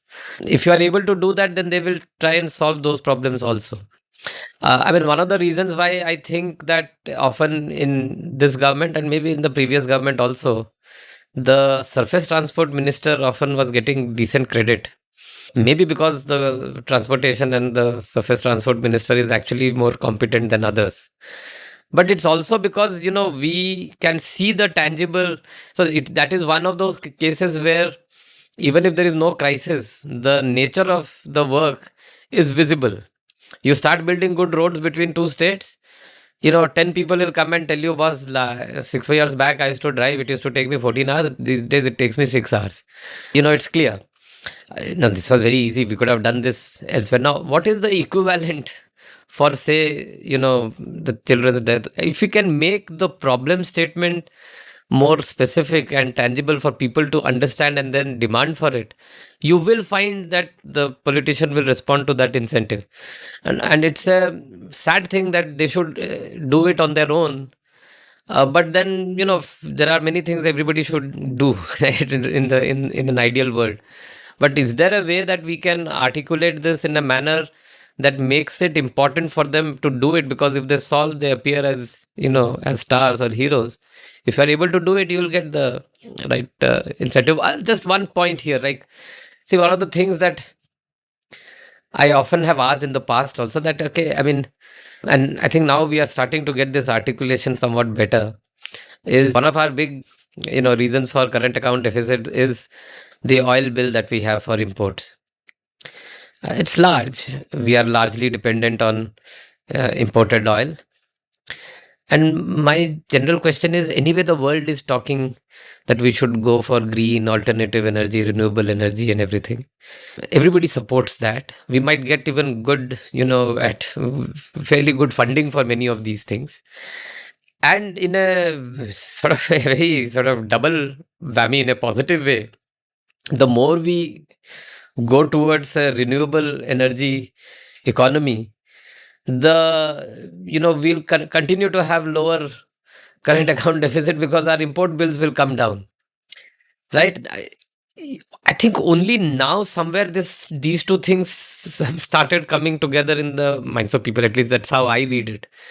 Once you get it, then you have all the opportunities to become performative in the Paris Accord, in everywhere else, because your incentive is not necessarily that I should be driving green, but your actual incentive is I should stop having such large oil import bills. And you can actually sell this. You can sell this internationally one way, and you can sell this domestically in another way. And if you are able to do that, then boss, you've got a political winner on your hand, right? You win outside India and you win within India. So I don't know whether it dawned upon the political class on their own, or gradually through multiple conversations, etc., it has dawned upon it. And I see now that push happening. Now, what are similar opportunities available in education, in healthcare? If you are able to frame these that allows them to be seen as stars, you will get action. You might argue that why should it be that way? They should be able to do it on their own because these are real problems for them. But fair. I mean, you need to learn to live with what you've got rather than expect the best. Yeah, another example of this, I completely agree that there are certain issues which go unnoticed, but I look at it from a framework point of view, right? So now look at an example of drought, right? Now, is drought a mistake of the government or is it a natural cause? So there is a framework that Deborah Stone talks in her book, that there are narratives of causes are powerful narratives. So there are two axes, if you can imagine. One, a cause, and causes can be intentional or unintentional, and then the result is the other axis, which can again be intended and unintended. So now it is completely the incentive of every government, forget India or anyone, to say if something wrong happens, to say that the cause was unintentional, natural, etc., and the result was unintended. So that shields them, right? So in that quadrant they would want to be. So many of those things which you were talking about are currently in that quadrant, right? They can go scot-free. And what Raghu was telling is, are there ways in which then we can say that no, these are not in that quadrant, you could have done something to avoid. So for example, on drought, we now know that many of these droughts are man-made, right? Like if you know that year on year drought is happening, and by the way, government declares a drought year, right? It's like a procedure. So if you know that this was the situation, you could have done lots of things in the last year, right? Like, I mean, if it is shortage of water, we could have built reservoirs, or I don't know, there are 30 other things that agricultural people will tell. So the question is, now can we say that these were the reasons why there's a drought? You can't go scot-free by saying that this was an unintended result from an unintentional unintentional natural cause. So I think that's the public policy challenge, right, for all of us. And as long as we are able to make it real and connect to the real consequences on ground, people will respond to those incentives. I think the simplest solution is to outlaw droughts, and therefore anyone who talks about something that is outlawed is by definition anti-national, right? So that solves the problem. No, and speaking of green energy, I think that there is a movie based on a U.R. Anantmurthy book called Sukha. Where it's a similar concept. Oh, okay. Yeah. I must check. Yeah, you're reading all the books, you're watching all the movies. Where do you get the time, boss, Mr. Jetli? So, and speaking of green, I think India's got a great opportunity in the sense that, and this is something that I think Pranay, I discussed with you and Nitin in the Russia-Ukraine episode that we did, which by the way was the 5th most downloaded episode of 2022. So congratulations. And which is just going nuclear. Like, and I'll put relevant links in the show notes, but nuclear energy is by far the safest form of energy.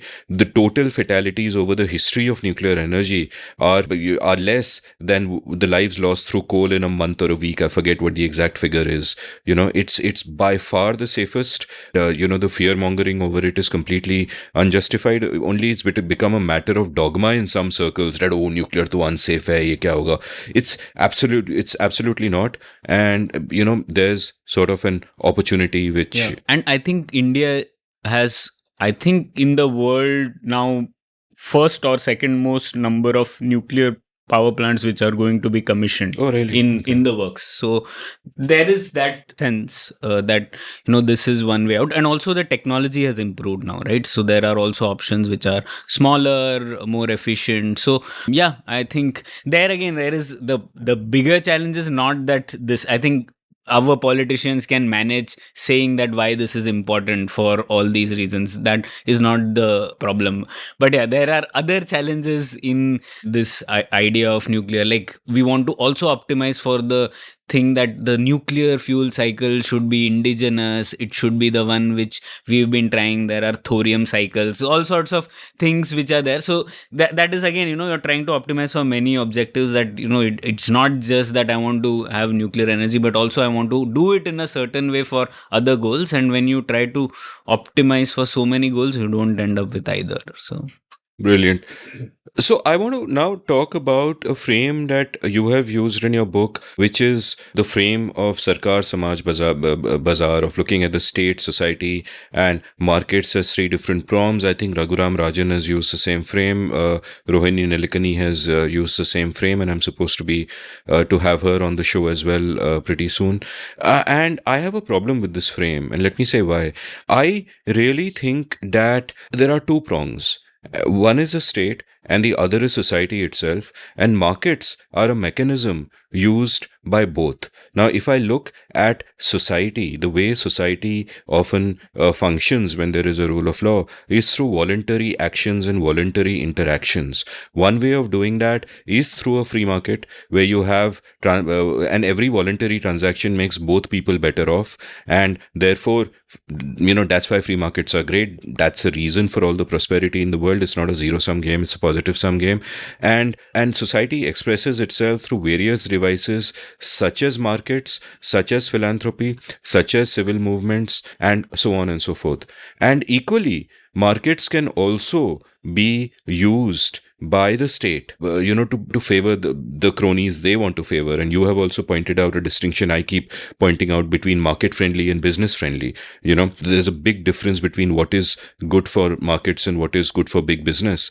And it can be used in that way also. So I don't understand this. I don't agree with this, rather, this third prong thing, because to me, it's like, to take a writing analogy, the state is a bad writer, society is a good writer. They're both using Microsoft Word, and to blame Microsoft Word for either the good writing of one or the bad writing of another is not fair. Instead, what we should look at when we look at a particular piece of writing is look at the qualities behind the writing. The reason free markets work in society, when they become a mechanism for society to, people in society to serve each other and make themselves better off by making other people better off, is the voluntariness of the action, that consent is paramount and there is no coercion.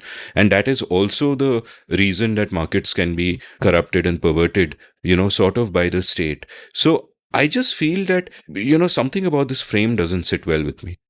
So, I mean, if you look at how we have written the chapters on market, if you follow the flow of all of those chapters, it is to say that you should just leave it alone. It is not something that anybody should act on.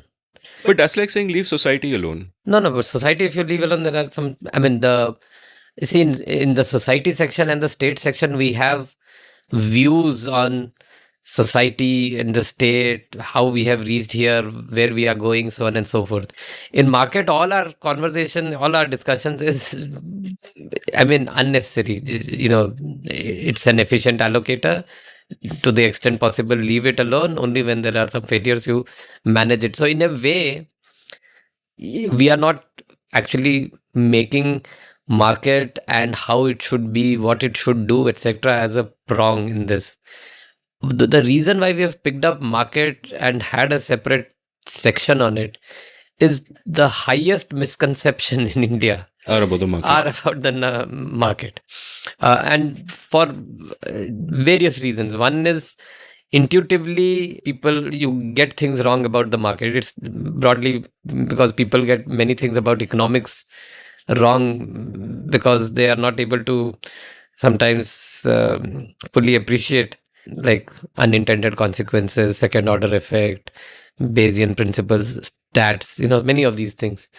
So we wanted to have that because we wanted to in some ways highlight that these are misconceptions. It should generally be left alone. It's just a way of allocating resources, whether society does it, state does it, they should use it as an efficient allocator of resources. Second, we also wanted to put it there because in a way, we need to be getting out of this stigma of, market profit, what it does, what it means by taking, it's the same thing as the first point that there are misconceptions about it. But more than that, the first point was that we want people to appreciate for market for what it is And the second one is we want people to also make sure that they do not blame market for what are actually problems of the state or the society, not the problems of the market. Market by itself it's in some sense value neutral. It's what it is. So, we are not necessarily talking about it as a extra prong. We are only just highlighting the fact that we have a very different understanding of the market, which, unless corrected, we blame the tool, and we often sometimes want to throw away the tool instead of using the tool in the right manner, or just thinking of it as a tool. And so that's the problem. Anyway, coming back to the point that you made on Microsoft Word, I don't know whether seems like you've not had a situation where you have drafted something fully and then the word has crashed and you've never been able to recover it. That's happened to me, but my writing is worthless anyway. तो चलता है, क्या फर्क पैंदा. But I remember, Amit, we've discussed this earlier also, and I have gone back and tried to think of it. I think those three prongs exist, but these prongs can be defined differently. So forget about state, markets, and society. But what if we talk about governments, businesses, and community or society? Then there is a difference, right? So I understand where you're coming from, that markets are like anything which happens outside the state, any exchange, positive sum can be classified as markets, right? But when we are talking about businesses, then we are talking about one particular element, subset of the entire marketing. So maybe if we define as government, businesses, and communities, that distinction makes sense. The reason why I say that is, see, you are talking from the angle, the parameter that you're looking at is coercion, right? We are looking at it from, if you put an individual at the center and you look at broadly what are their interactions they have with, then these three elements come up. And why these three elements come up is all three optimize for a slightly different thing. All have their advantages, disadvantages, right? So their strengths and weaknesses, you can say like that, right? So state has its strengths. It can, it is needed for certain things to maintain some basic law and order for the other two prongs to function, but it can become overbearing, right? Similarly, the society, by the way, can also be very coercive. It's not as if society is always representing the will of the, for an individual, it can be coercive at times, right? So if you place individual at the center, society again has its strength, right? It will give a feeling of community. It can give things that probably a business can't or a government can, but also it can become overbearing in other ways. And similarly, businesses can also provide the best way to express your creativity, to generate value out of it. But again, they are not optimizing for reducing inequity in any way. So I think of it from those three prongs, placing individual at this. Yeah, I think what's happening here is that these terms contain multitudes. So we could even be speaking at cross purposes. Like in some contexts, society is a bad word for me because the good of society is often used as an excuse to crush individual rights. And as you pointed out, there is coercion involved there. Yeah. But I'm broadly looking at like two ways in which people interact. And one is coercive action, which the state typifies because every action of the state is coercive because it exists because of, coercion. That's a liberal paradox. Because we want our rights to be protected and we need the state for that, we give away some of our rights by, giving the state the monopoly on violence. So every act of the state is necessarily a coercive act, which is a moral cost we must always consider whenever we say the state should do this or the state should do that. And equally, and I contrast coercive action with voluntary action. And ideally, where there is a rule of law in a well-functioning society, people will get ahead through voluntary action, and the market is one expression of that. But I get what you're saying, that all these are such loaded terms and can mean so many different things. But yeah. So here's my question for you, Pranay, as someone who's taught public policy, and even for you, Raghu, as someone who's, possibly gotten into these arguments with people. As you said, Raghu, the a lot of beliefs about a lot of what is true about markets are unintuitive, right? For example, the notion of spontaneous order, that you don't need a central planner. I think Frederick Bastiat, one of my heroes, wrote an essay about how does the city of Paris feed itself.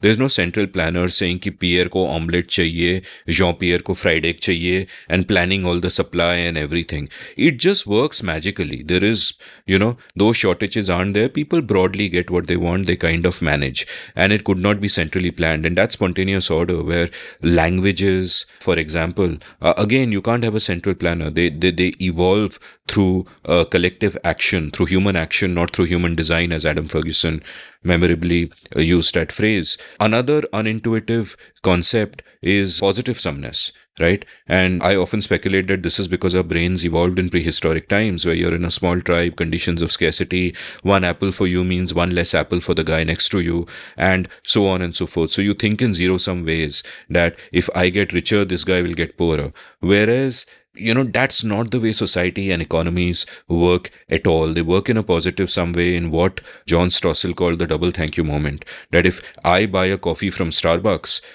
I say thank you when I get the coffee, and the cashier says thank you when she takes the money. Because Starbucks values the money more than the coffee, I value the coffee more than the money. That's why it's a voluntary action. We are both better off. This is how it's almost magical how the more voluntary interactions there are, the more we progress. The wealth in the world can actually grow and not stay the same. And these are again this is another unintuitive concept. The concept of how, for example, prices carry information and incentives, as Hayek wrote about in his great essay, The Use of Knowledge in Society. And by the way, I should inform my listeners that Pranay runs his brilliant Hindi podcast called Pulyabazi, and I have been on that speaking about Frederick Hayek for an hour in Hindi. So if you want to make me make a classic fool of myself, I'll link that in the show notes as well. So my question to you as a teacher of public policy, Pranay, and to you as someone who discusses this with others and tries to convince them on matters of policy, how much of a barrier is it that these ideas are unintuitive, that essentially every baby born will automatically think in a zero-sum way, that the battle to get these ideas across, to get Econ 101 across, for example, is like a never-ending battle. Everybody will imagine कि ठीक है ये XYZ is too expensive, price control लगा दो, we'll be able to afford it, right? That is intuitive. Counterintuitive इसकी नहीं भाई, you should do, you should never do that, because immediate shortages and just suffer. So how much of that in your experience have you faced with the people you teach?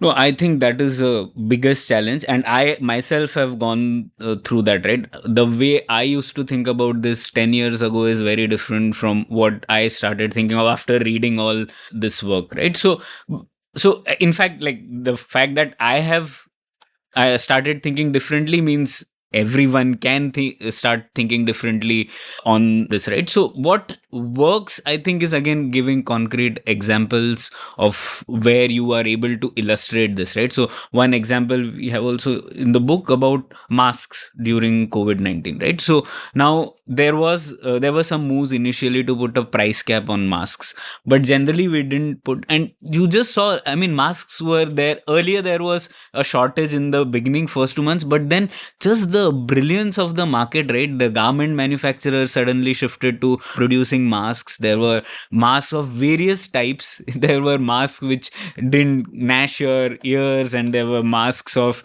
various price points, quality, etc. Now imagine if this were to be done by a central planner.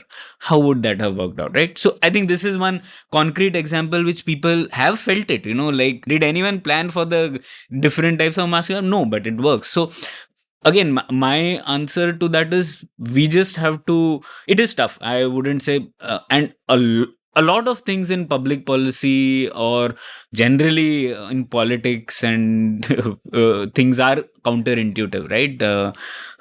So they are counterintuitive also because this is a complex system. It's not just a linear system. There will be some emergent phenomena. There will be some part dependence. Like, a lot of those variables are there which inherently make it complex and make it a tough thing to explain. But yeah, I like, we talk about examples, we talk about these writings.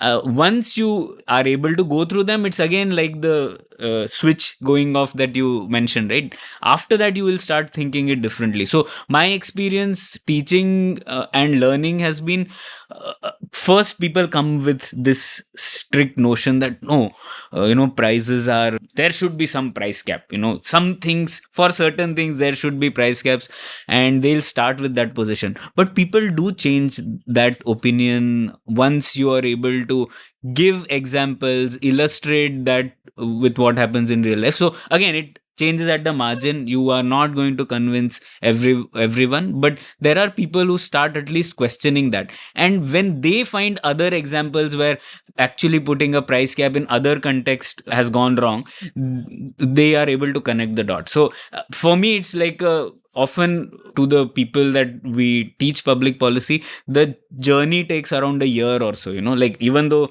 our course might be for 12 weeks or so, but people start thinking about it deeply after reflection, after going through the news, armed with these new frameworks and models. And then certain people we've seen, like they often come back and say to my colleague who teaches economic reasoning that, like I hadn't thought about that at all, and now I see things in a completely different way. So that happens. It's up to us to also collect these examples to illustrate things which people can connect with. If it is abstractly explained, it becomes difficult because it is so counterintuitive. Yeah. I mean, I think the concretization of it with simple examples is the most effective way. And I would say that in a way, it's a failure of firstly not having many of these as curriculum in our schools, because these are not very difficult concepts to explain. Once you explain it in a manner which is, with examples, etc., students in class 9th, 10th, 11th, 12th can understand this. But we don't do enough of this. And therefore, you continue to have people build, somewhat, mistaken notions about many of these things. And then when you are, fully formed, you've lived through a life and you've seen things, then you try and explain this, it's very difficult. So some of the things here is that these are, basic economic reasoning, forget economics itself, should be a very important part of the curriculum. And I've always argued this, statistics, basic economic reasoning, these are all life skills, boss. Probability, thinking in probabilistic terms. These are life skills. They should be there like any other, core life skill at the school level. And I think we should introduce those. It's just like, probably don't think of it as a subject, but as a skill, right? So if you're looking at it as a skill, you're trying to think of what are some key frameworks that can then apply across subjects. But now economics is a subject and we mostly teach economic history, and that doesn't help, right? Economic reasoning is different from learning how India's economy changed over the last 50 years. Yeah. And even that, even when you teach economics, I think I don't see how, if you teach if you just teach the demand supply, concepts well, and the point about what is price, that price is a signal. Ho jayega, boss. You teach that for 2 classes, fully explaining how price is a signal. People will get it. In fact, you mentioned life skills, and there's actually a folder in my Rome research called Life Lessons, which is basically this course I wanted to put together with friends at some point, which cover all these basic subjects which are not taught to people, which include statistics, which includes mental models of how to think about the world, and which includes economic reasoning, but a basic set of mental tools that can help you navigate the world and is far more useful than the rest of the shit that you learn there. So maybe someday I'll do something like that, because I think that there is kind of a lacune there. And before the break, by the way, I remember I had mentioned this argument I had about price caps with a former guest on my show. In case people are wondering who that is, I must say that I actually cut that 10-minute argument out, because I didn't want the focus to go on something like that and instead stay with an excellent book which he wrote. So you will never know. But here's sort of my next question. You also talk about mindsets in your book and why mindsets are, for example, so much against markets. And one reason, of course, is the colonial hangover, that, we associate markets and all of that with the British because, after all, East India Company traders and all of that. And therefore, there is this distrust of them. And that was very much the fashion of the times during independence. Nehru once said to J.R.D. Tata, "Do not talk to me of profit, it is a dirty word," and so on. But that's actually, in a sense, it seems that distrust of market is much more widespread today, in the sense that among a lot of people, especially those who have quote unquote studied the humanities, it is almost like a dogmatic belief. Like every time somebody uses the word neoliberal, I just feel that this person isn't thinking for themselves. They are kind of parroting the holy book of whatever tribe they are part of. And they're often, they're tweeting from their iPhone, or, they'll be sitting in a Starbucks with their laptop and on their laptop and raging against capitalism. And the dissonance there is remarkable. Like everyone listening to this is living a life of tremendous privilege that has been sort of enabled by free markets, by voluntary exchange, right? So why do you think there is that sort of, does it remain so fashionable to hate markets? For example, I read this great essay by Russ Roberts, who's been on my show before, host of the OG podcast Econ Talk. And Russ was talking about the sudden tendency to demonize Milton Friedman for all that is wrong with the world today, and how market orthodoxy failed us. And Russ's point was that Milton Friedman lost. His ideas were never mainstream practice. The state has only grown bigger and bigger and bigger. You're blaming markets for something that is really a failure of the state, a failure of big government. But it's just so fashionable. Everybody's shitting on markets all the time. I mean, whoever is listening to this right now, this is a market interaction. Your time is money, and I am producing it for benefits that may not be immediately monetary, but it is a voluntary exchange. It is a market interaction as far as I'm concerned, So why are you even listening to this? Why do you have a MacBook? I think, like, apart from the reasons that we discussed about this moment, and again, I'll go back to that idea that we live in, and the elite in India are closely connected with the world elite, right? And we borrow conversations, ideas from across the world, which is great in many, many ways. But it is also, again, there are trade-offs. There's one trade-off is this, right? So there are conversations in the US, probably once you reach a $64,000 per capita income, maybe you have different ideas of what is good for your country. I'm fine with that, right? I mean, you have reached that. But when you are at $2,000 per capita income, your conversation, your priorities should be different. So, but that's not, so I think that is one reason why we might be thinking, okay, US they are doing something against big tech or big businesses, so we should do same thing here. Where is your big tech boss? So, I mean, first create that. Na? So I think that is one reason why we are seeing it in this moment. Why it's happening there, I really don't know. I don't know the ferment and the intellectual ferment which is taking place there to come up with these ideas. But I see of it practically, right? Like, you're so far down the ladder, you have your priorities will be different from their priorities. That should be very clear in our minds, and that is what often doesn't happen, and that leads to this confusion that yes, we should do something different, like what some X country is doing. Yeah. So I mean, just as an aside, one of the things I have, I mean, not theoretically or otherwise rigorous, is that India में वो British राज को उन सबको company बुलाते थे. And those guys used to be called company बहादुर. हमारे यहाँ तो कंपनी से ही मतलब we have been having a paranoia about anything named company. And therefore, I think we have some very sort of deep-rooted worries when we hear that you work for a company or there is a company that is going to come and set up something, because the East India Company used to be just referred to as company, rural and the general sort of interior India. Coming back to this point, I think this particular point is very important, that we do take influences at a certain level in India. people do take influences of what is happening in the rest of the world, whether it's relevant to us or not is immaterial, and that is a very important point.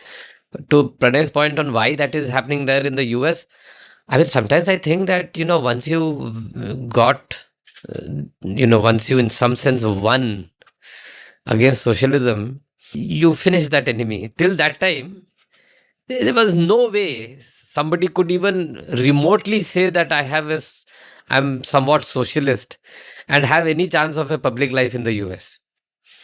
Till the time the USSR and the Eastern Bloc existed, right? It was impossible. I mean, people in India don't realize how much of anathema the word socialism was in the US, or socialist, and even now it is. I And mean, with good reason, because it implies coercion. I mean, Bernie Madoff, initially people were just throwing that thing saying you are socialist, till it became somewhat that you can throw that and yet people won't get scandalized in some parts of the US. I think you mean Bernie Sanders. Bernie Sanders, not Madoff. Yeah. Madoff तो अलग ही इंसान है. मतलब दोनों थोड़े twisted है, but ठीक है जो भी है. So I think once you eliminated that threat, and one generation grew up with no idea of that threat, Yeah.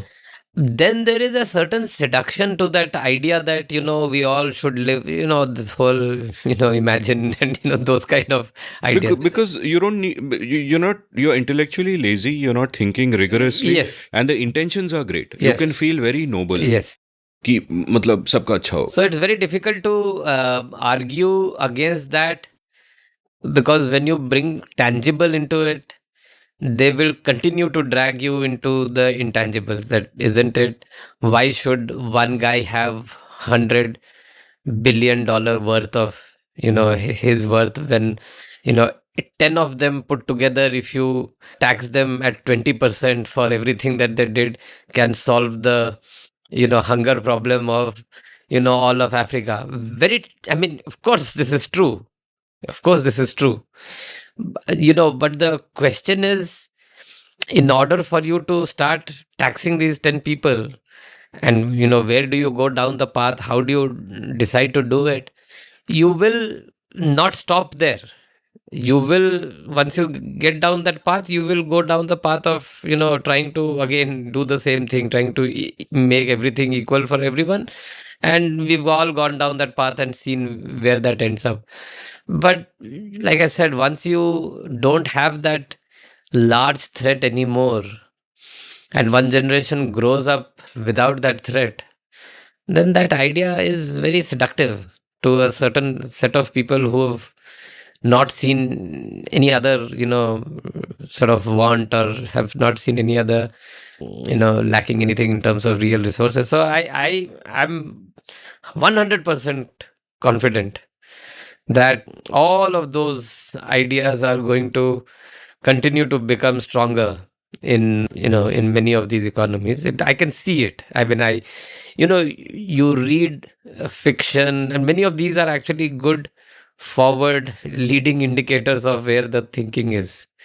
And you read them today, these are all, in one way or the other, constantly attacking the ideas of economic freedom, market, voluntary transactions. All of these ideas are under attack when you read good quality literature today. And sometimes I feel it is no different from the late 19th century. I mean, some of the great works of literature, but at the heart of it was, all these ideas that, industrial revolution has brought us a lot of, problems in terms of inequality and things of that kind, which maybe somewhat was right, but the solution to that, which a lot of countries went through then, was actually a worse system, the results of which came out much later. And I can sense that, we'll go down that path, at least in the next 10-15 years, in many countries where some of these ideas will become mainstream. And then you'll go through that cycle again. But I can quote books and films that I've seen in the last 5 years where, in very, very powerful sort of storytelling methods and stuff, they're essentially making the same point.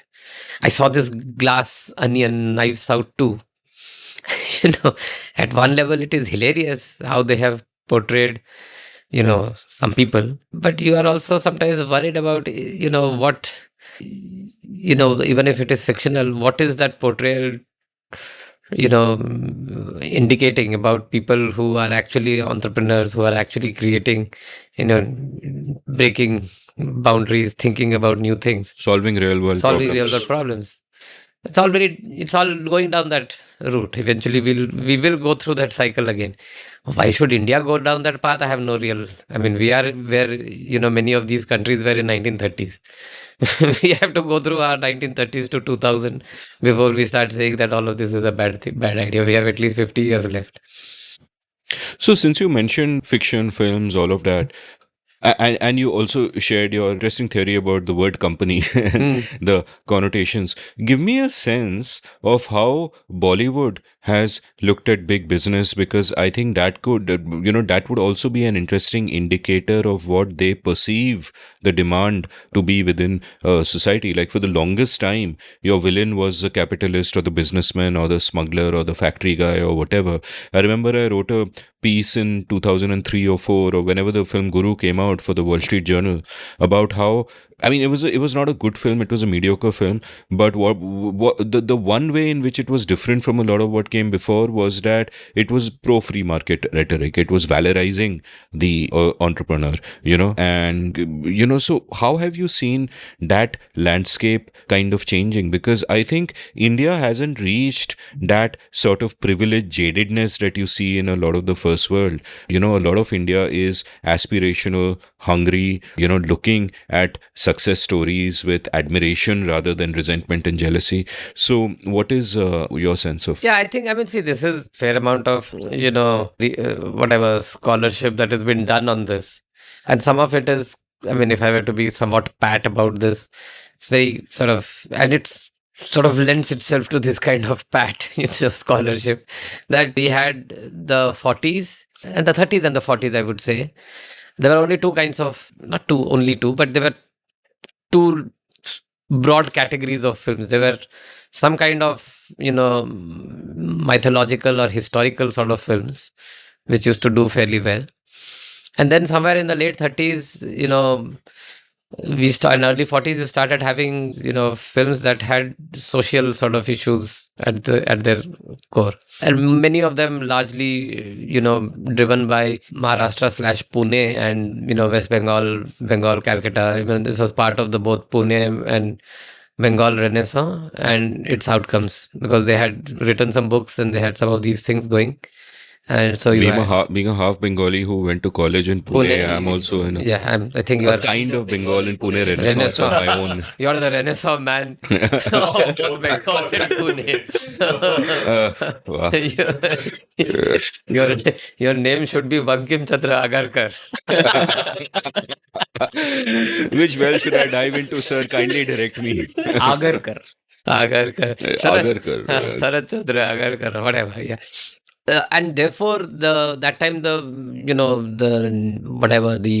was no real villain in the film. It was mostly, some kind of a society thing that you had to improve. And then somewhere in the early 40s, etc., we also had a few films where colonial rule was the villain. And you had various indirect ways of showing how they were the villain. Most famous of which was this movie called Kismat, where there's a song called Dur Hato Dunya Walo Hindustan Hamara Hai, which they could get away from in terms of censorship by showing that as some kind of British India fighting against the Axis powers. And so it was more that way than this. But then, the moment the independence came in, and then we had the whole of early 50s, mid 50s as the village and the moneylender / jamindar, which was very much keeping in the times. And sometimes in early 60s, you started having the challenge of we are getting more and more industrialized, and the city is a den of vices and evils. And they showed that as not really as a some kind of a capitalist, but some, some people who would profiteer. And they were bad. And there were a lot of films. I mean, actually, a lot of later Raj Kapoor films and some of Devanand films are all this kind, the Kala Bazaar, Anadi, Shri 420. These are all that kind of films of profiteering kind of a guy. And that continued till I think by late 60s, nobody even bothered, because people had gone into such bad state that you couldn't be bothered about that. You had a general anti-rich sentiment. And then, most of the 70s was spent either having a smuggler or having the main hero do some of these kind of activities, which was considered anti-hero. And by 80s, you had classic police smuggler nexus with politicians. So I think in some sense it has reflected how we have also evolved. I mean, very few films in the 50s, 60s or 70s had politician as a villain.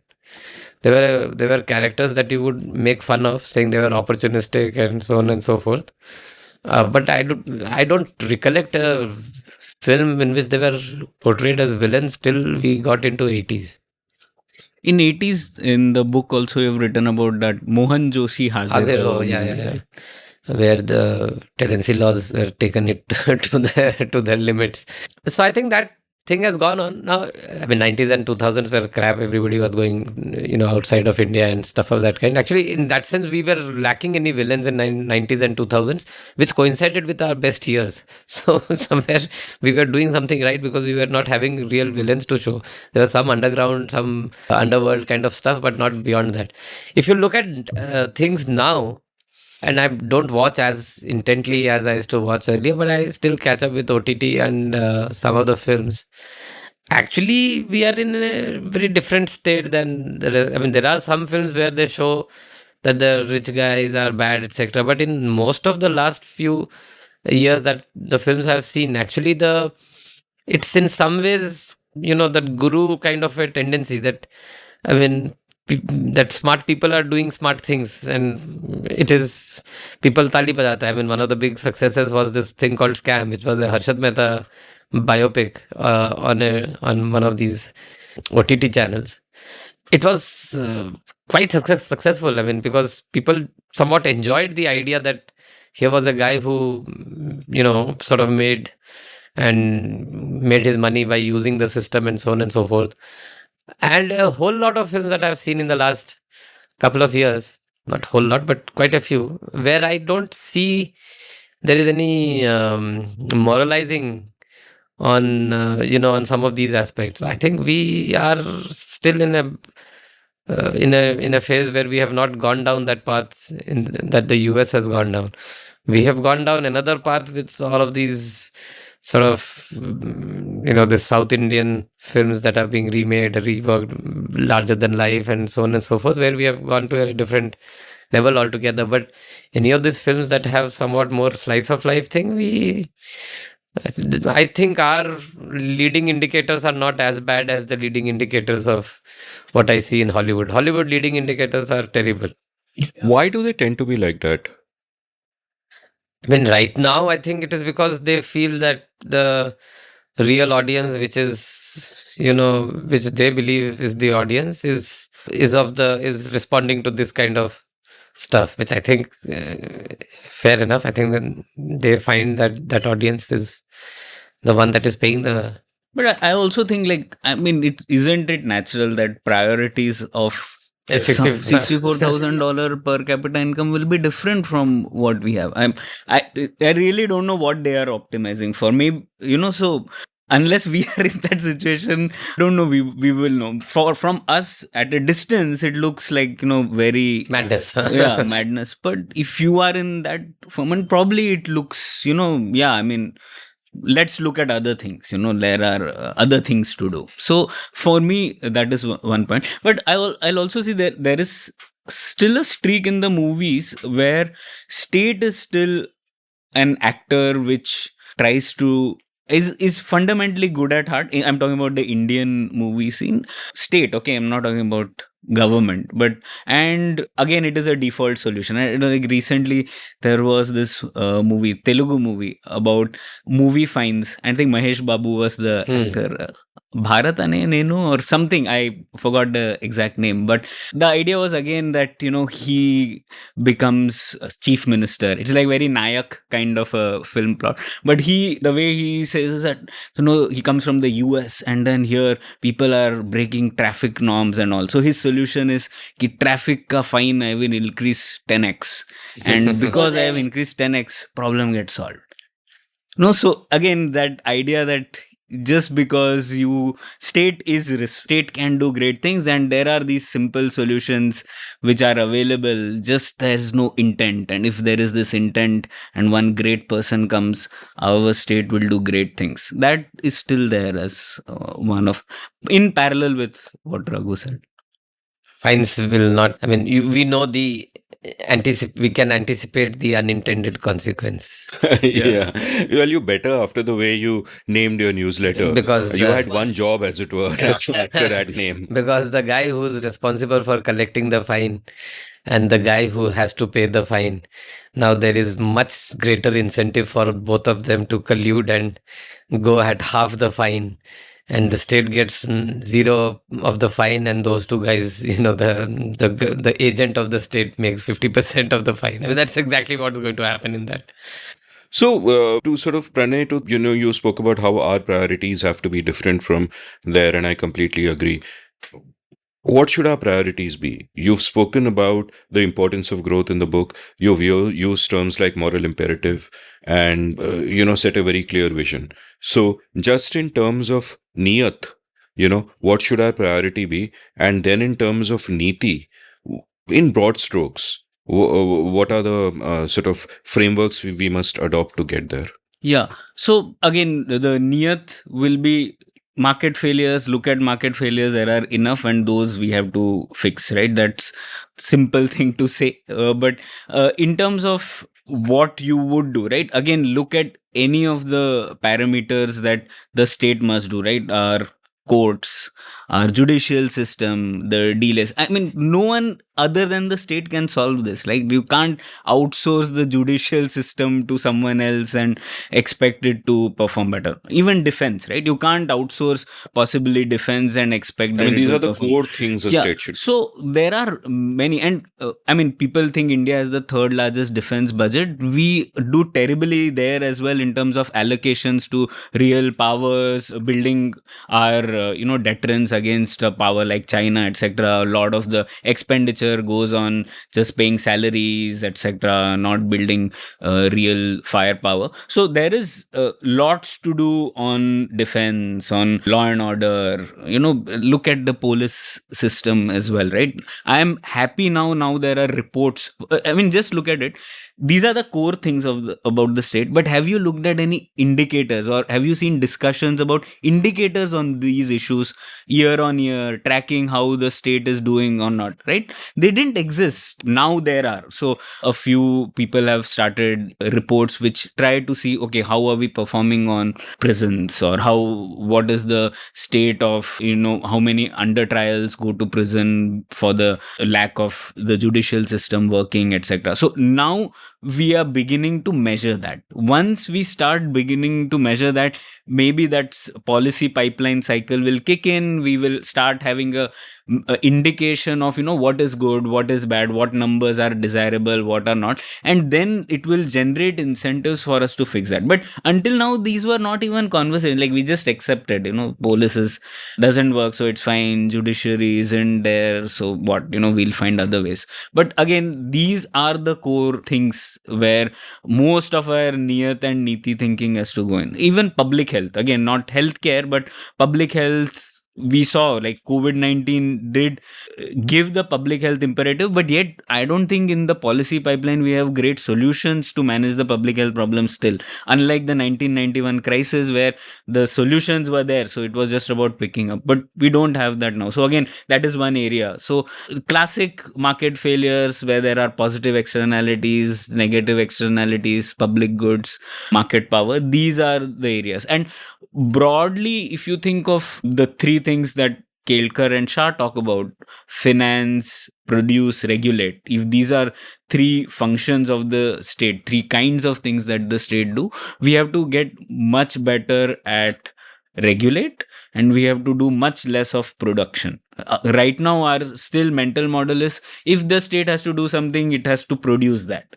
And that's where we start with all sorts of PSUs or government solution to improving education, which is a thing that the state should do. But our mental model is we should have state-run universities, state-run primary schools, and state-run secondary schools. But we know that has not worked, right? So then we have to think of, can the market be used with some regulations, right? So we need, like, from a broad stroke perspective, we need to move away from the production function to see how we can do those things through financing and through regulating. And by financing, it will mean getting better at procurement, getting better at, how can the state use the forces of the market for producing some of these goods. And regulating again means let the market play, but have rules that are pro market and not certain pro business rules. So yeah, I would.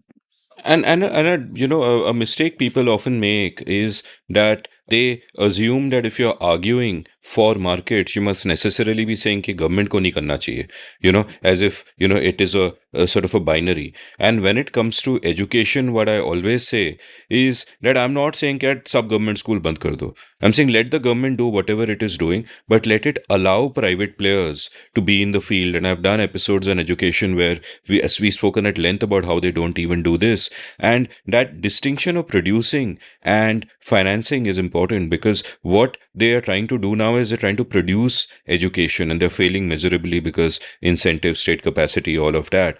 But you could easily finance it by essentially not putting money into schools, but putting money into schooling, by giving school vouchers to parents and allowing the parents who have skin in the game, who are in the best position to choose, allowing them to choose where they take their kids, and then you reward whoever is delivering according to the parents. That is, in fact, it's a Milton Friedman idea. Though ideally, if you just let the market work, my contention is that in the same way as today, it doesn't matter government airline hai ki nahi, it doesn't matter government telecom hai ki nahi. In a similar sense, our education problem could also be sorted out if you just let the private sector operate. I mean, across cities, we have found that, the poorest of people living in slums prefer to spend a fairly big percentage of their meager incomes in sending their kid to a budget private school operating illegally, rather than to a free government school. And that's a real preference that alone speaks for itself. Yeah, and another example of this is just the medical education part. And we've written about it in the newsletter. India has the largest number of medical colleges in the world,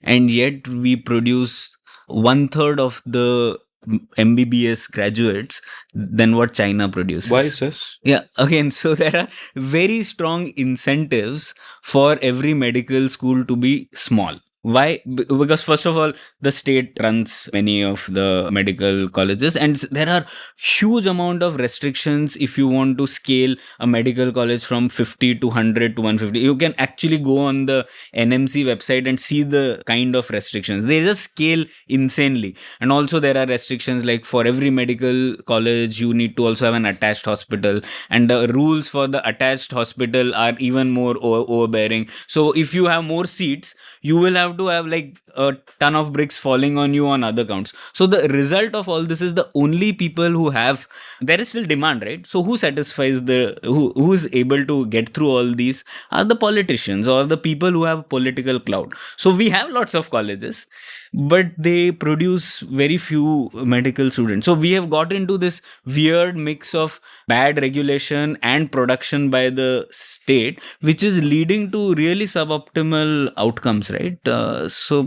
Yeah, I think one of the editions that we had written right after the Ukraine war had started was, why are so many Indian medical students stuck in Ukraine? Yeah. Forget about why they are stuck. Why are they there in the first place? Yeah. And that is what led to that edition. Yeah. That why are Indian students going to Ukraine of all places to study when there are so many medical colleges in India? And are we not able to produce a more number of colleges or create more number of seats? And then when you go deeper into that, you realize that the incentive is all misaligned for any medical college to scale in terms of number of schools, the number of seats. Yeah, in fact, sometimes like the biggest thing the government can do in so many domains is just get out of the way. You know, whether you produce or finance or whatever is an ideological battle others can fight, I don't really care, but at least get out of the way and let us solve our own problems. Let's sort of talk about the second prong, or what you would say is the third prong. We can argue about whether markets are a prong, but let's talk about society. Now, I've done episodes with Ashwin Mahesh where he does admirable things in Bangalore in terms of, leading civil society initiatives that work with government in making it more efficient. And I get why he's doing that, and they did great work during COVID as well. But my sort of point on principle was कि यार ये state का काम है, state is failing at doing it, उसके ऊपर हम आके अभी कर रहे हैं. It's like civil society initiatives are having to plug the leakages of the state, are having to, compensate for what the state cannot do, rather than, complement it and do other things, which is a point that you guys make in your book as well.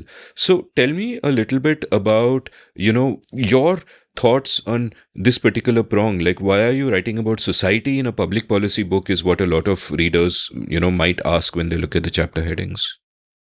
Yeah, again, the starting point for us was, again, if you place individuals at the center, what are the various interactions they are having? And the third part is because state is so central to in the Indian imagination, the state does a lot of things which are to be left to the domain of society, right? So again, we can talk about how the state gets involved in religious issues, or many of these things come from this presumption that the state is an important player. So from our angle in this book, it is not as much about society, but as much it is more about the interaction between the state and the society. So that's how we thought of it. And there are various angles that we try to explore. Like, one angle is about population. Now, population is a thing about the society, right? It is a characteristic of the society, and you've talked about it many times, right? How it is foolish to say that population is our problem now. Maybe 70 years back there were other considerations, but today I absolutely disagree. People are brains, not stomachs, and I'll link my column on this from the show notes. Yeah, so there is the entire thing about how the state thinks about population as a problem, right? And then if you start from that mindset, there are lots of other things which come up. For example, there are these local reservation laws which come up from the state. At its heart is this idea that there are too many people are coming into my state or in this city, and that is a problem, right? So once you start from that angle, then you start thinking, like, how should we think about what is the role of the state in this angle, and is it a problem that we have many people, and right? So these are some of the angles that we try to explore there. Yeah, one of the things that we ask, the reason we picked society is that old question on who should be the agent of change, the state or the society. And I think there are fault lines because we have chosen state to be the agent of change. And then there are some things that only the state can do, especially if you want to bring, in some sense, a revolution. And I think there were areas where, for good or bad, I think the founding fathers, mothers of the Constitution believed that this has to be a revolution and a revolutionary change. It cannot be done in an incremental, bottom-up manner. I still have my doubts about it, but they, in their wisdom, thought about it. So we thought, so one is that, but because that is an unresolved question. And we have to constantly ask ourselves whether, how should society, if there are problems that are related to society, how should we think about the state solving it for the society in a manner which is actually sustainable and does not have another second order problems that will crop up 50, 60 years later, which will be worse. We see some of it today. And then there are, of course, the other things. The state's interaction with the society in the domain of religion, for instance, is an important point, which we thought was states' interaction with the society on things which are very personal in the domain of people. For instance, I mean, apart from religion, for instance, population, or how state interferes in what ideally should be a social matter to be tackled by the society. And why do we often think that it might be a good idea for state to intervene? Actually, the idea that it is good for the state to intervene often is an elite idea. Individuals have lived most of their lives, even before the before the colonial sort of coming in, colonial powers coming into India, where the state had nothing to do with the social affairs of people, very little.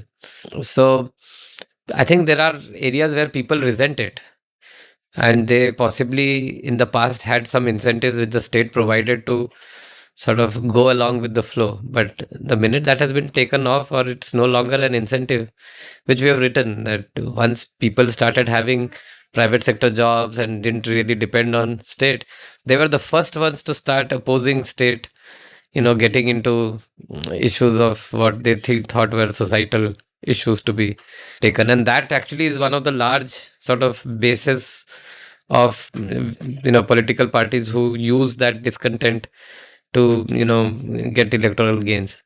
So we thought it's useful to sort of go deeper into this relationship between state and society and ask the question, how much is enough? Where should they draw the line? Are there ways to think about where to draw the line? So state as a dispenser of justice, where is the line to be drawn? State as an agent of social change, state using the mechanism of judiciary to make changes in civil laws, in religious practices, etc. I mean, how should we think about it? Where should the lines be drawn? So I think we've covered about 6-7 of these topics as part of this, completely Indian examples, and thinking about this. So that's really the effort, and I'm hoping that people will find this useful, because this is one area where our we are with the masses more than the elites. I think masses have a point in this one. Elites are overreaching when they think that they should use the state to do things which the society should solve for itself. At least, I mean, our default sort of going in position often is maybe we have sort of stretched the states. We have overstepped the boundaries in trying to solve some of it, even as like usual with very good intentions. Yeah, and one thing to add on that was where you began with is the role of the society to complement the state or or substitute the state, right? I think this is again a very important question.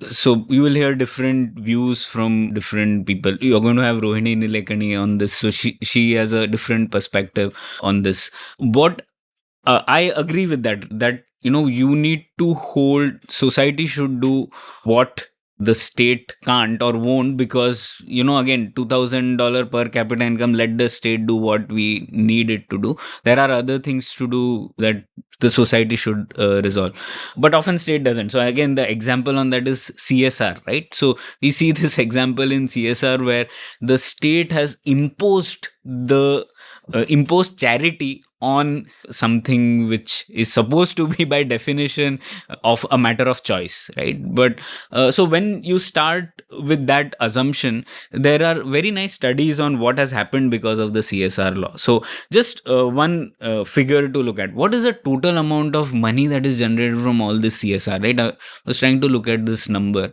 It is just 20,000 crores from all the things that are done. That's like a drop in the ocean for the government, right? Like, I mean, 35 lakh crores is the budget. So 20,000 crores for that, you are having this machinery where you're saying that you're having this. And what have been the implications? So some studies we've quoted in this, they say that what has happened is that people who are actually donating more than that 2% number, 4% number, etc. So the people who are donating less than 1% of their profits, they have increased to 2%. But those who are actually donating 4-5% have also slipped to 2%. So the net gains are hardly significant, right? So these are that's one.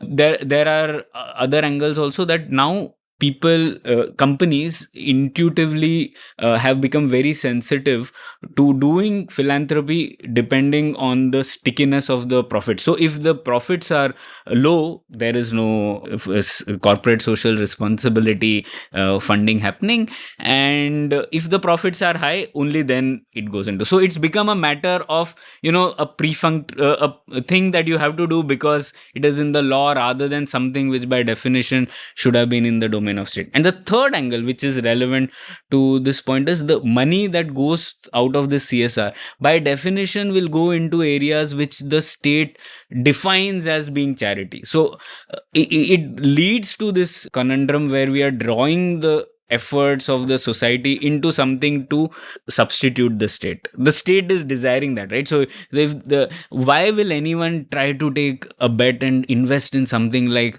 a fantastic library or a museum when they know that the government might come back and say that, hey, this is something not corporate social responsibility. Why don't you do something on education? Because we have. So I think that's the state is trying to coerce things. I think you mentioned that I think 70% of CSR funds go into education and healthcare, which Must be. are anywhere state. What must be? You wrote the book. How did Pranay write that chapter? Yeah. So it's health, education are all the big things in which money goes. But we would actually want society's efforts into things which the state can't do and probably shouldn't even do, given that it has other things, right? So, but once you frame it as a law and you make it mandatory, then these outcomes are going to come up. Yeah, I once wrote a column about how profit is actually the biggest form of philanthropy, in the sense that all of these companies in a free market, how do they make money? They make money by making other people better off, by giving people what they want, by making society better. So they're already doing a great service to society. On top of that, the idea of an imposition of charity is just so absurd. It's Kafkaesque, it's bizarre, and the whole thing. And here again, I agree with you. I'm on the side of the masses against the elites here as well, because the whole thing is so patronizing to say that, hey, you guys are messed up and we are going to fix you by using our coercive power and the monopoly of violence. And there's a great poem by Bertolt Brecht called The Solution. Have you guys heard? I'll just read it out. It's a great poem. And this was written after the East German uprising of 1953. After the uprising of the 17th of June, the secretary of the Writers' Union had leaflets distributed on the Stalin Alley, which stated that the people had squandered the confidence of the government and could only win it back by redoubled work. Would it not, in that case, be simpler for the government to dissolve the people and elect another? And it's exactly this patronizing attitude which the state has towards all of us individuals. I won't even use the collective term society. All of us individuals who are subjects and not citizens. And it is exactly this attitude they show when they talk of population being a problem. Like everything that is ascribed at the gate of too many people is actually a problem of too little governance. There are governance failures, and you're saying, hey, there are, essentially it's a state telling society, it's a state telling each of us, you are the problem bugger. And I have, in my column, I've given examples of how the most prosperous places are places of population density, where, that is why, for example, the greatest movement in human history is a movement of people towards cities, right? Cities have far greater population density and cities also have much more, prosperity. People are good. People are brains, not stomachs. Anyway, I'll link to that article from the show notes and not. See, just on one point on this, when we are talking about the CSR point and the point you made, profit is the best philanthropy. So long as we are clear that the competition is fair. Otherwise, it would be rent-seeking in a sense. And regulations are there to make sure that there is, the market in some sense is working efficiently, right? In a way, I think that by doing CSR and making it mandatory, there is some acknowledgement that we are not able to, meet those two conditions. Some people are making extra profits because they should not, who knows, they should not have been doing this. And let me sort of ask another 2% of their profits because I'm not able to regulate that market well, or I've not been able to create perfect competition or good competition in that particular thing. So in a way, it's an acknowledgement also of the fact that we have not been running whatever market we are running, whatever business that we are supposed to regulate well, we are not regulating well as well. I agree. And I think there is, on the CSR point, there is also, coming to the demand side of the policy pipeline, the way we think of it normally is through a seen unseen lens, right? So people will say that, see, some lake that they have seen is good because of the CSR initiative. So because you have seen one seen example of something being good, you say, why do you think that is wrong? See, there are, you can give 100 examples of, yes, some things, if you put 18,000 crores on something, obviously something good will happen. But what is the opportunity cost of that? What have you foregone in order to get that? And would there have been better ways to just do that? That is the second order question that we have to ask, right? So again, it's not, the state does what it does, but if we don't ask this question, the state will be happy to expropriate what it gets. Yeah, absolutely. And another angle which you talk about in that section on society is, our discussion so far today has really been talking about economics. When you're talking about public policy, because that's like a primary interest for all of us, we're talking about price controls. You've got a great chapter on that with so many examples, including of capacity controls and what rent control did to Bombay and all of that, blah, blah. Great chapter. But public policy also can play havoc in the social domain. Classic example, perhaps, being the controversy over the Hindu Code Bill, which you've written about at length. So tell me a little bit about that. The Hindu Code Bill, the idea was that should we reform a particular religion top down and not the others. And not the others for various reasons. Again, there were reasons on why we picked this, because there was a view that there should be the majority religion should lead by example and so on and so forth, and let's start with this and then others will possibly follow. And there is a whole chapter there on how the bill in its entirety was a problem, and then Nehru and the cabinet decided to split it. Nehru had to face tremendous opposition from within, because I think that opposition, some of it was somewhat ideological, that, there is nothing wrong with the religion. Some of it was that there might be something wrong with religion, but who are we to, codify this into a law, rather than the, religion itself find its solution? Because their thing was, if you focus on education, you focus on awareness and so on and so forth, the religion will reform itself. And this is a fair assumption if you were following some of the Western examples of how liberal values were incorporated. There was never a law that changed Christianity and said some of these things. In fact, as late as 2 years back or so, the most progressive of some of the Catholic countries would not even have a law to ban, to lift the thing around abortion and say that abortion is legal. It's like, well, we won't say anything. You figure out, you learn, you do your things, but we won't necessarily officially say that abortion is legal and so on and so forth. And we were trying back in 50s to do fairly fundamental things around property rights for women, and all very correct things looked at from a human rights perspective, liberal values perspective. But a significant sort of a leap for a society which till then was just about starting to do some things which are very basic, and then to make them go through this particular path.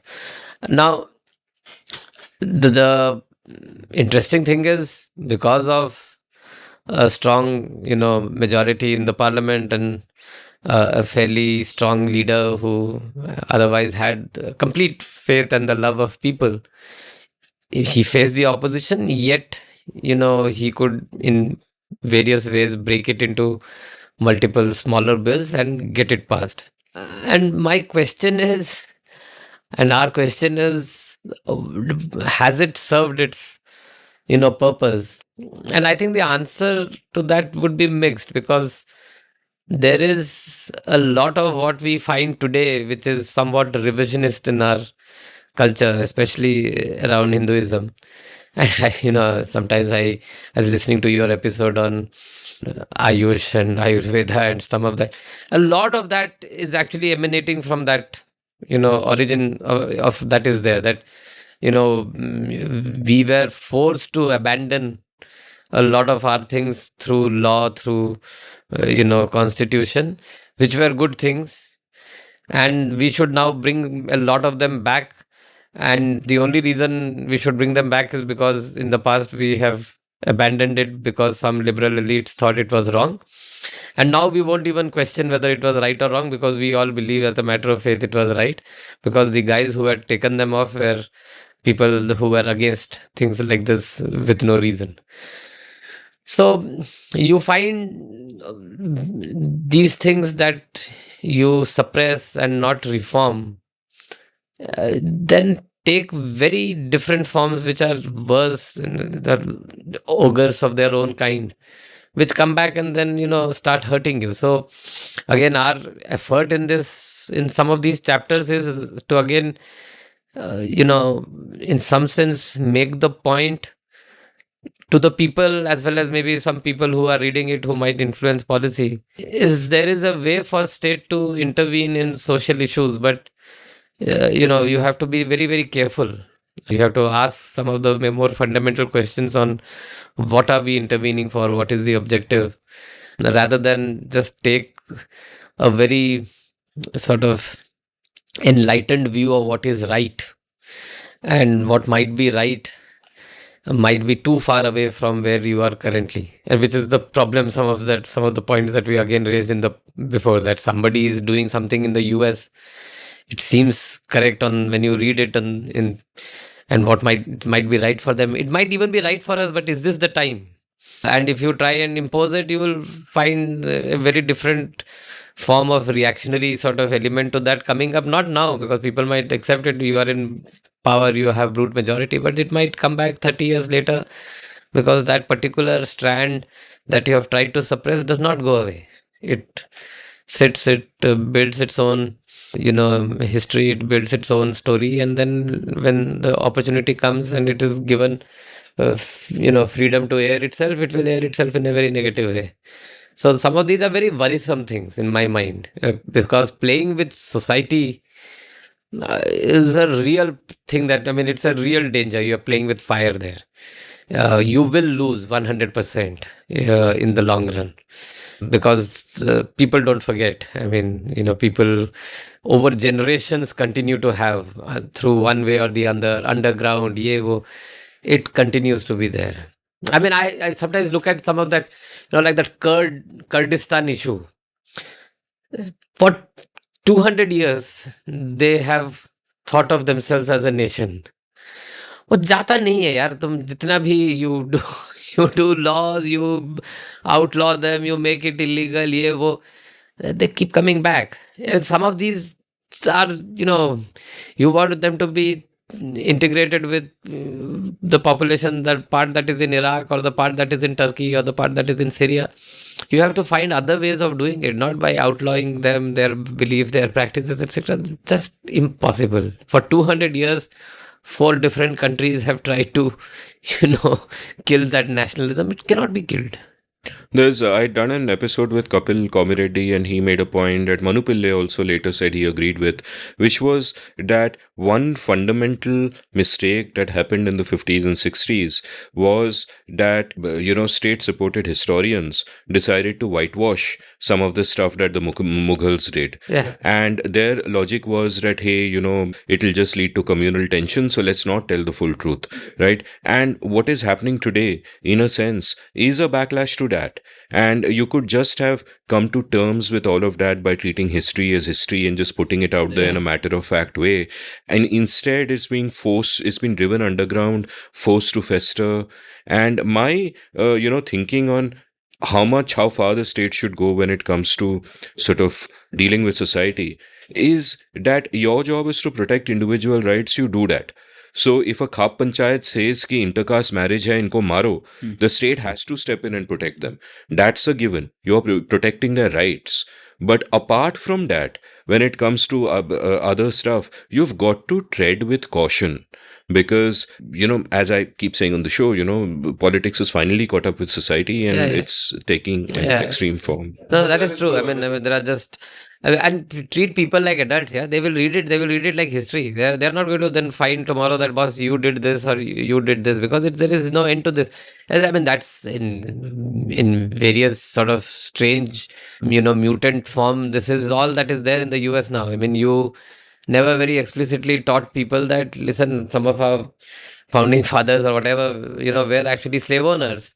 And that was in that time, somewhat you could live with that and while talk about all men are born equal and all of us have, certain inalienable rights without thinking that I am a slave owner myself. If you told them that, well, these guys were doing this while they were themselves slave owners, people would be fair. I mean, they would somewhat understand that contradiction. But not doing that now means that people are willing to pull down statues of Jefferson and Washington because somebody else is now saying that these were all racist guys and, we should be thinking of a different history. I mean, eventually this just doesn't serve anything. It only makes things worse. You mentioned treating us as adults is a great quote by David Bose, who'd done an episode on libertarianism with me. And the quote goes, quote, "Conservatives want to be your daddy, telling you what to do and what not to do. Liberals want to be your mommy, feeding you, tucking you in and wiping your nose. Libertarians want to treat you as an adult." Stop quote. But yeah, I mean, that aside, the patronizing attitude that the state gives you, and in fact, which elite liberals give you, thinking they know what's good for the world, kind of gets my goat sometimes. Yeah. So, I've taken a lot of your time and we've spoken about serious subjects and it's, time to move from policy to art. I already read out a Bertolt Brecht poem. So would you guys have anything to share on that front? Raghu, I know your book is full of such entertaining songs and shairi and so on. I mean, there is always Sahir and there is always Ghalib to quote for every context and for every, scenario. I think, there is I think we have quoted that as part of the Samaj, since we were talking about society and Samaj.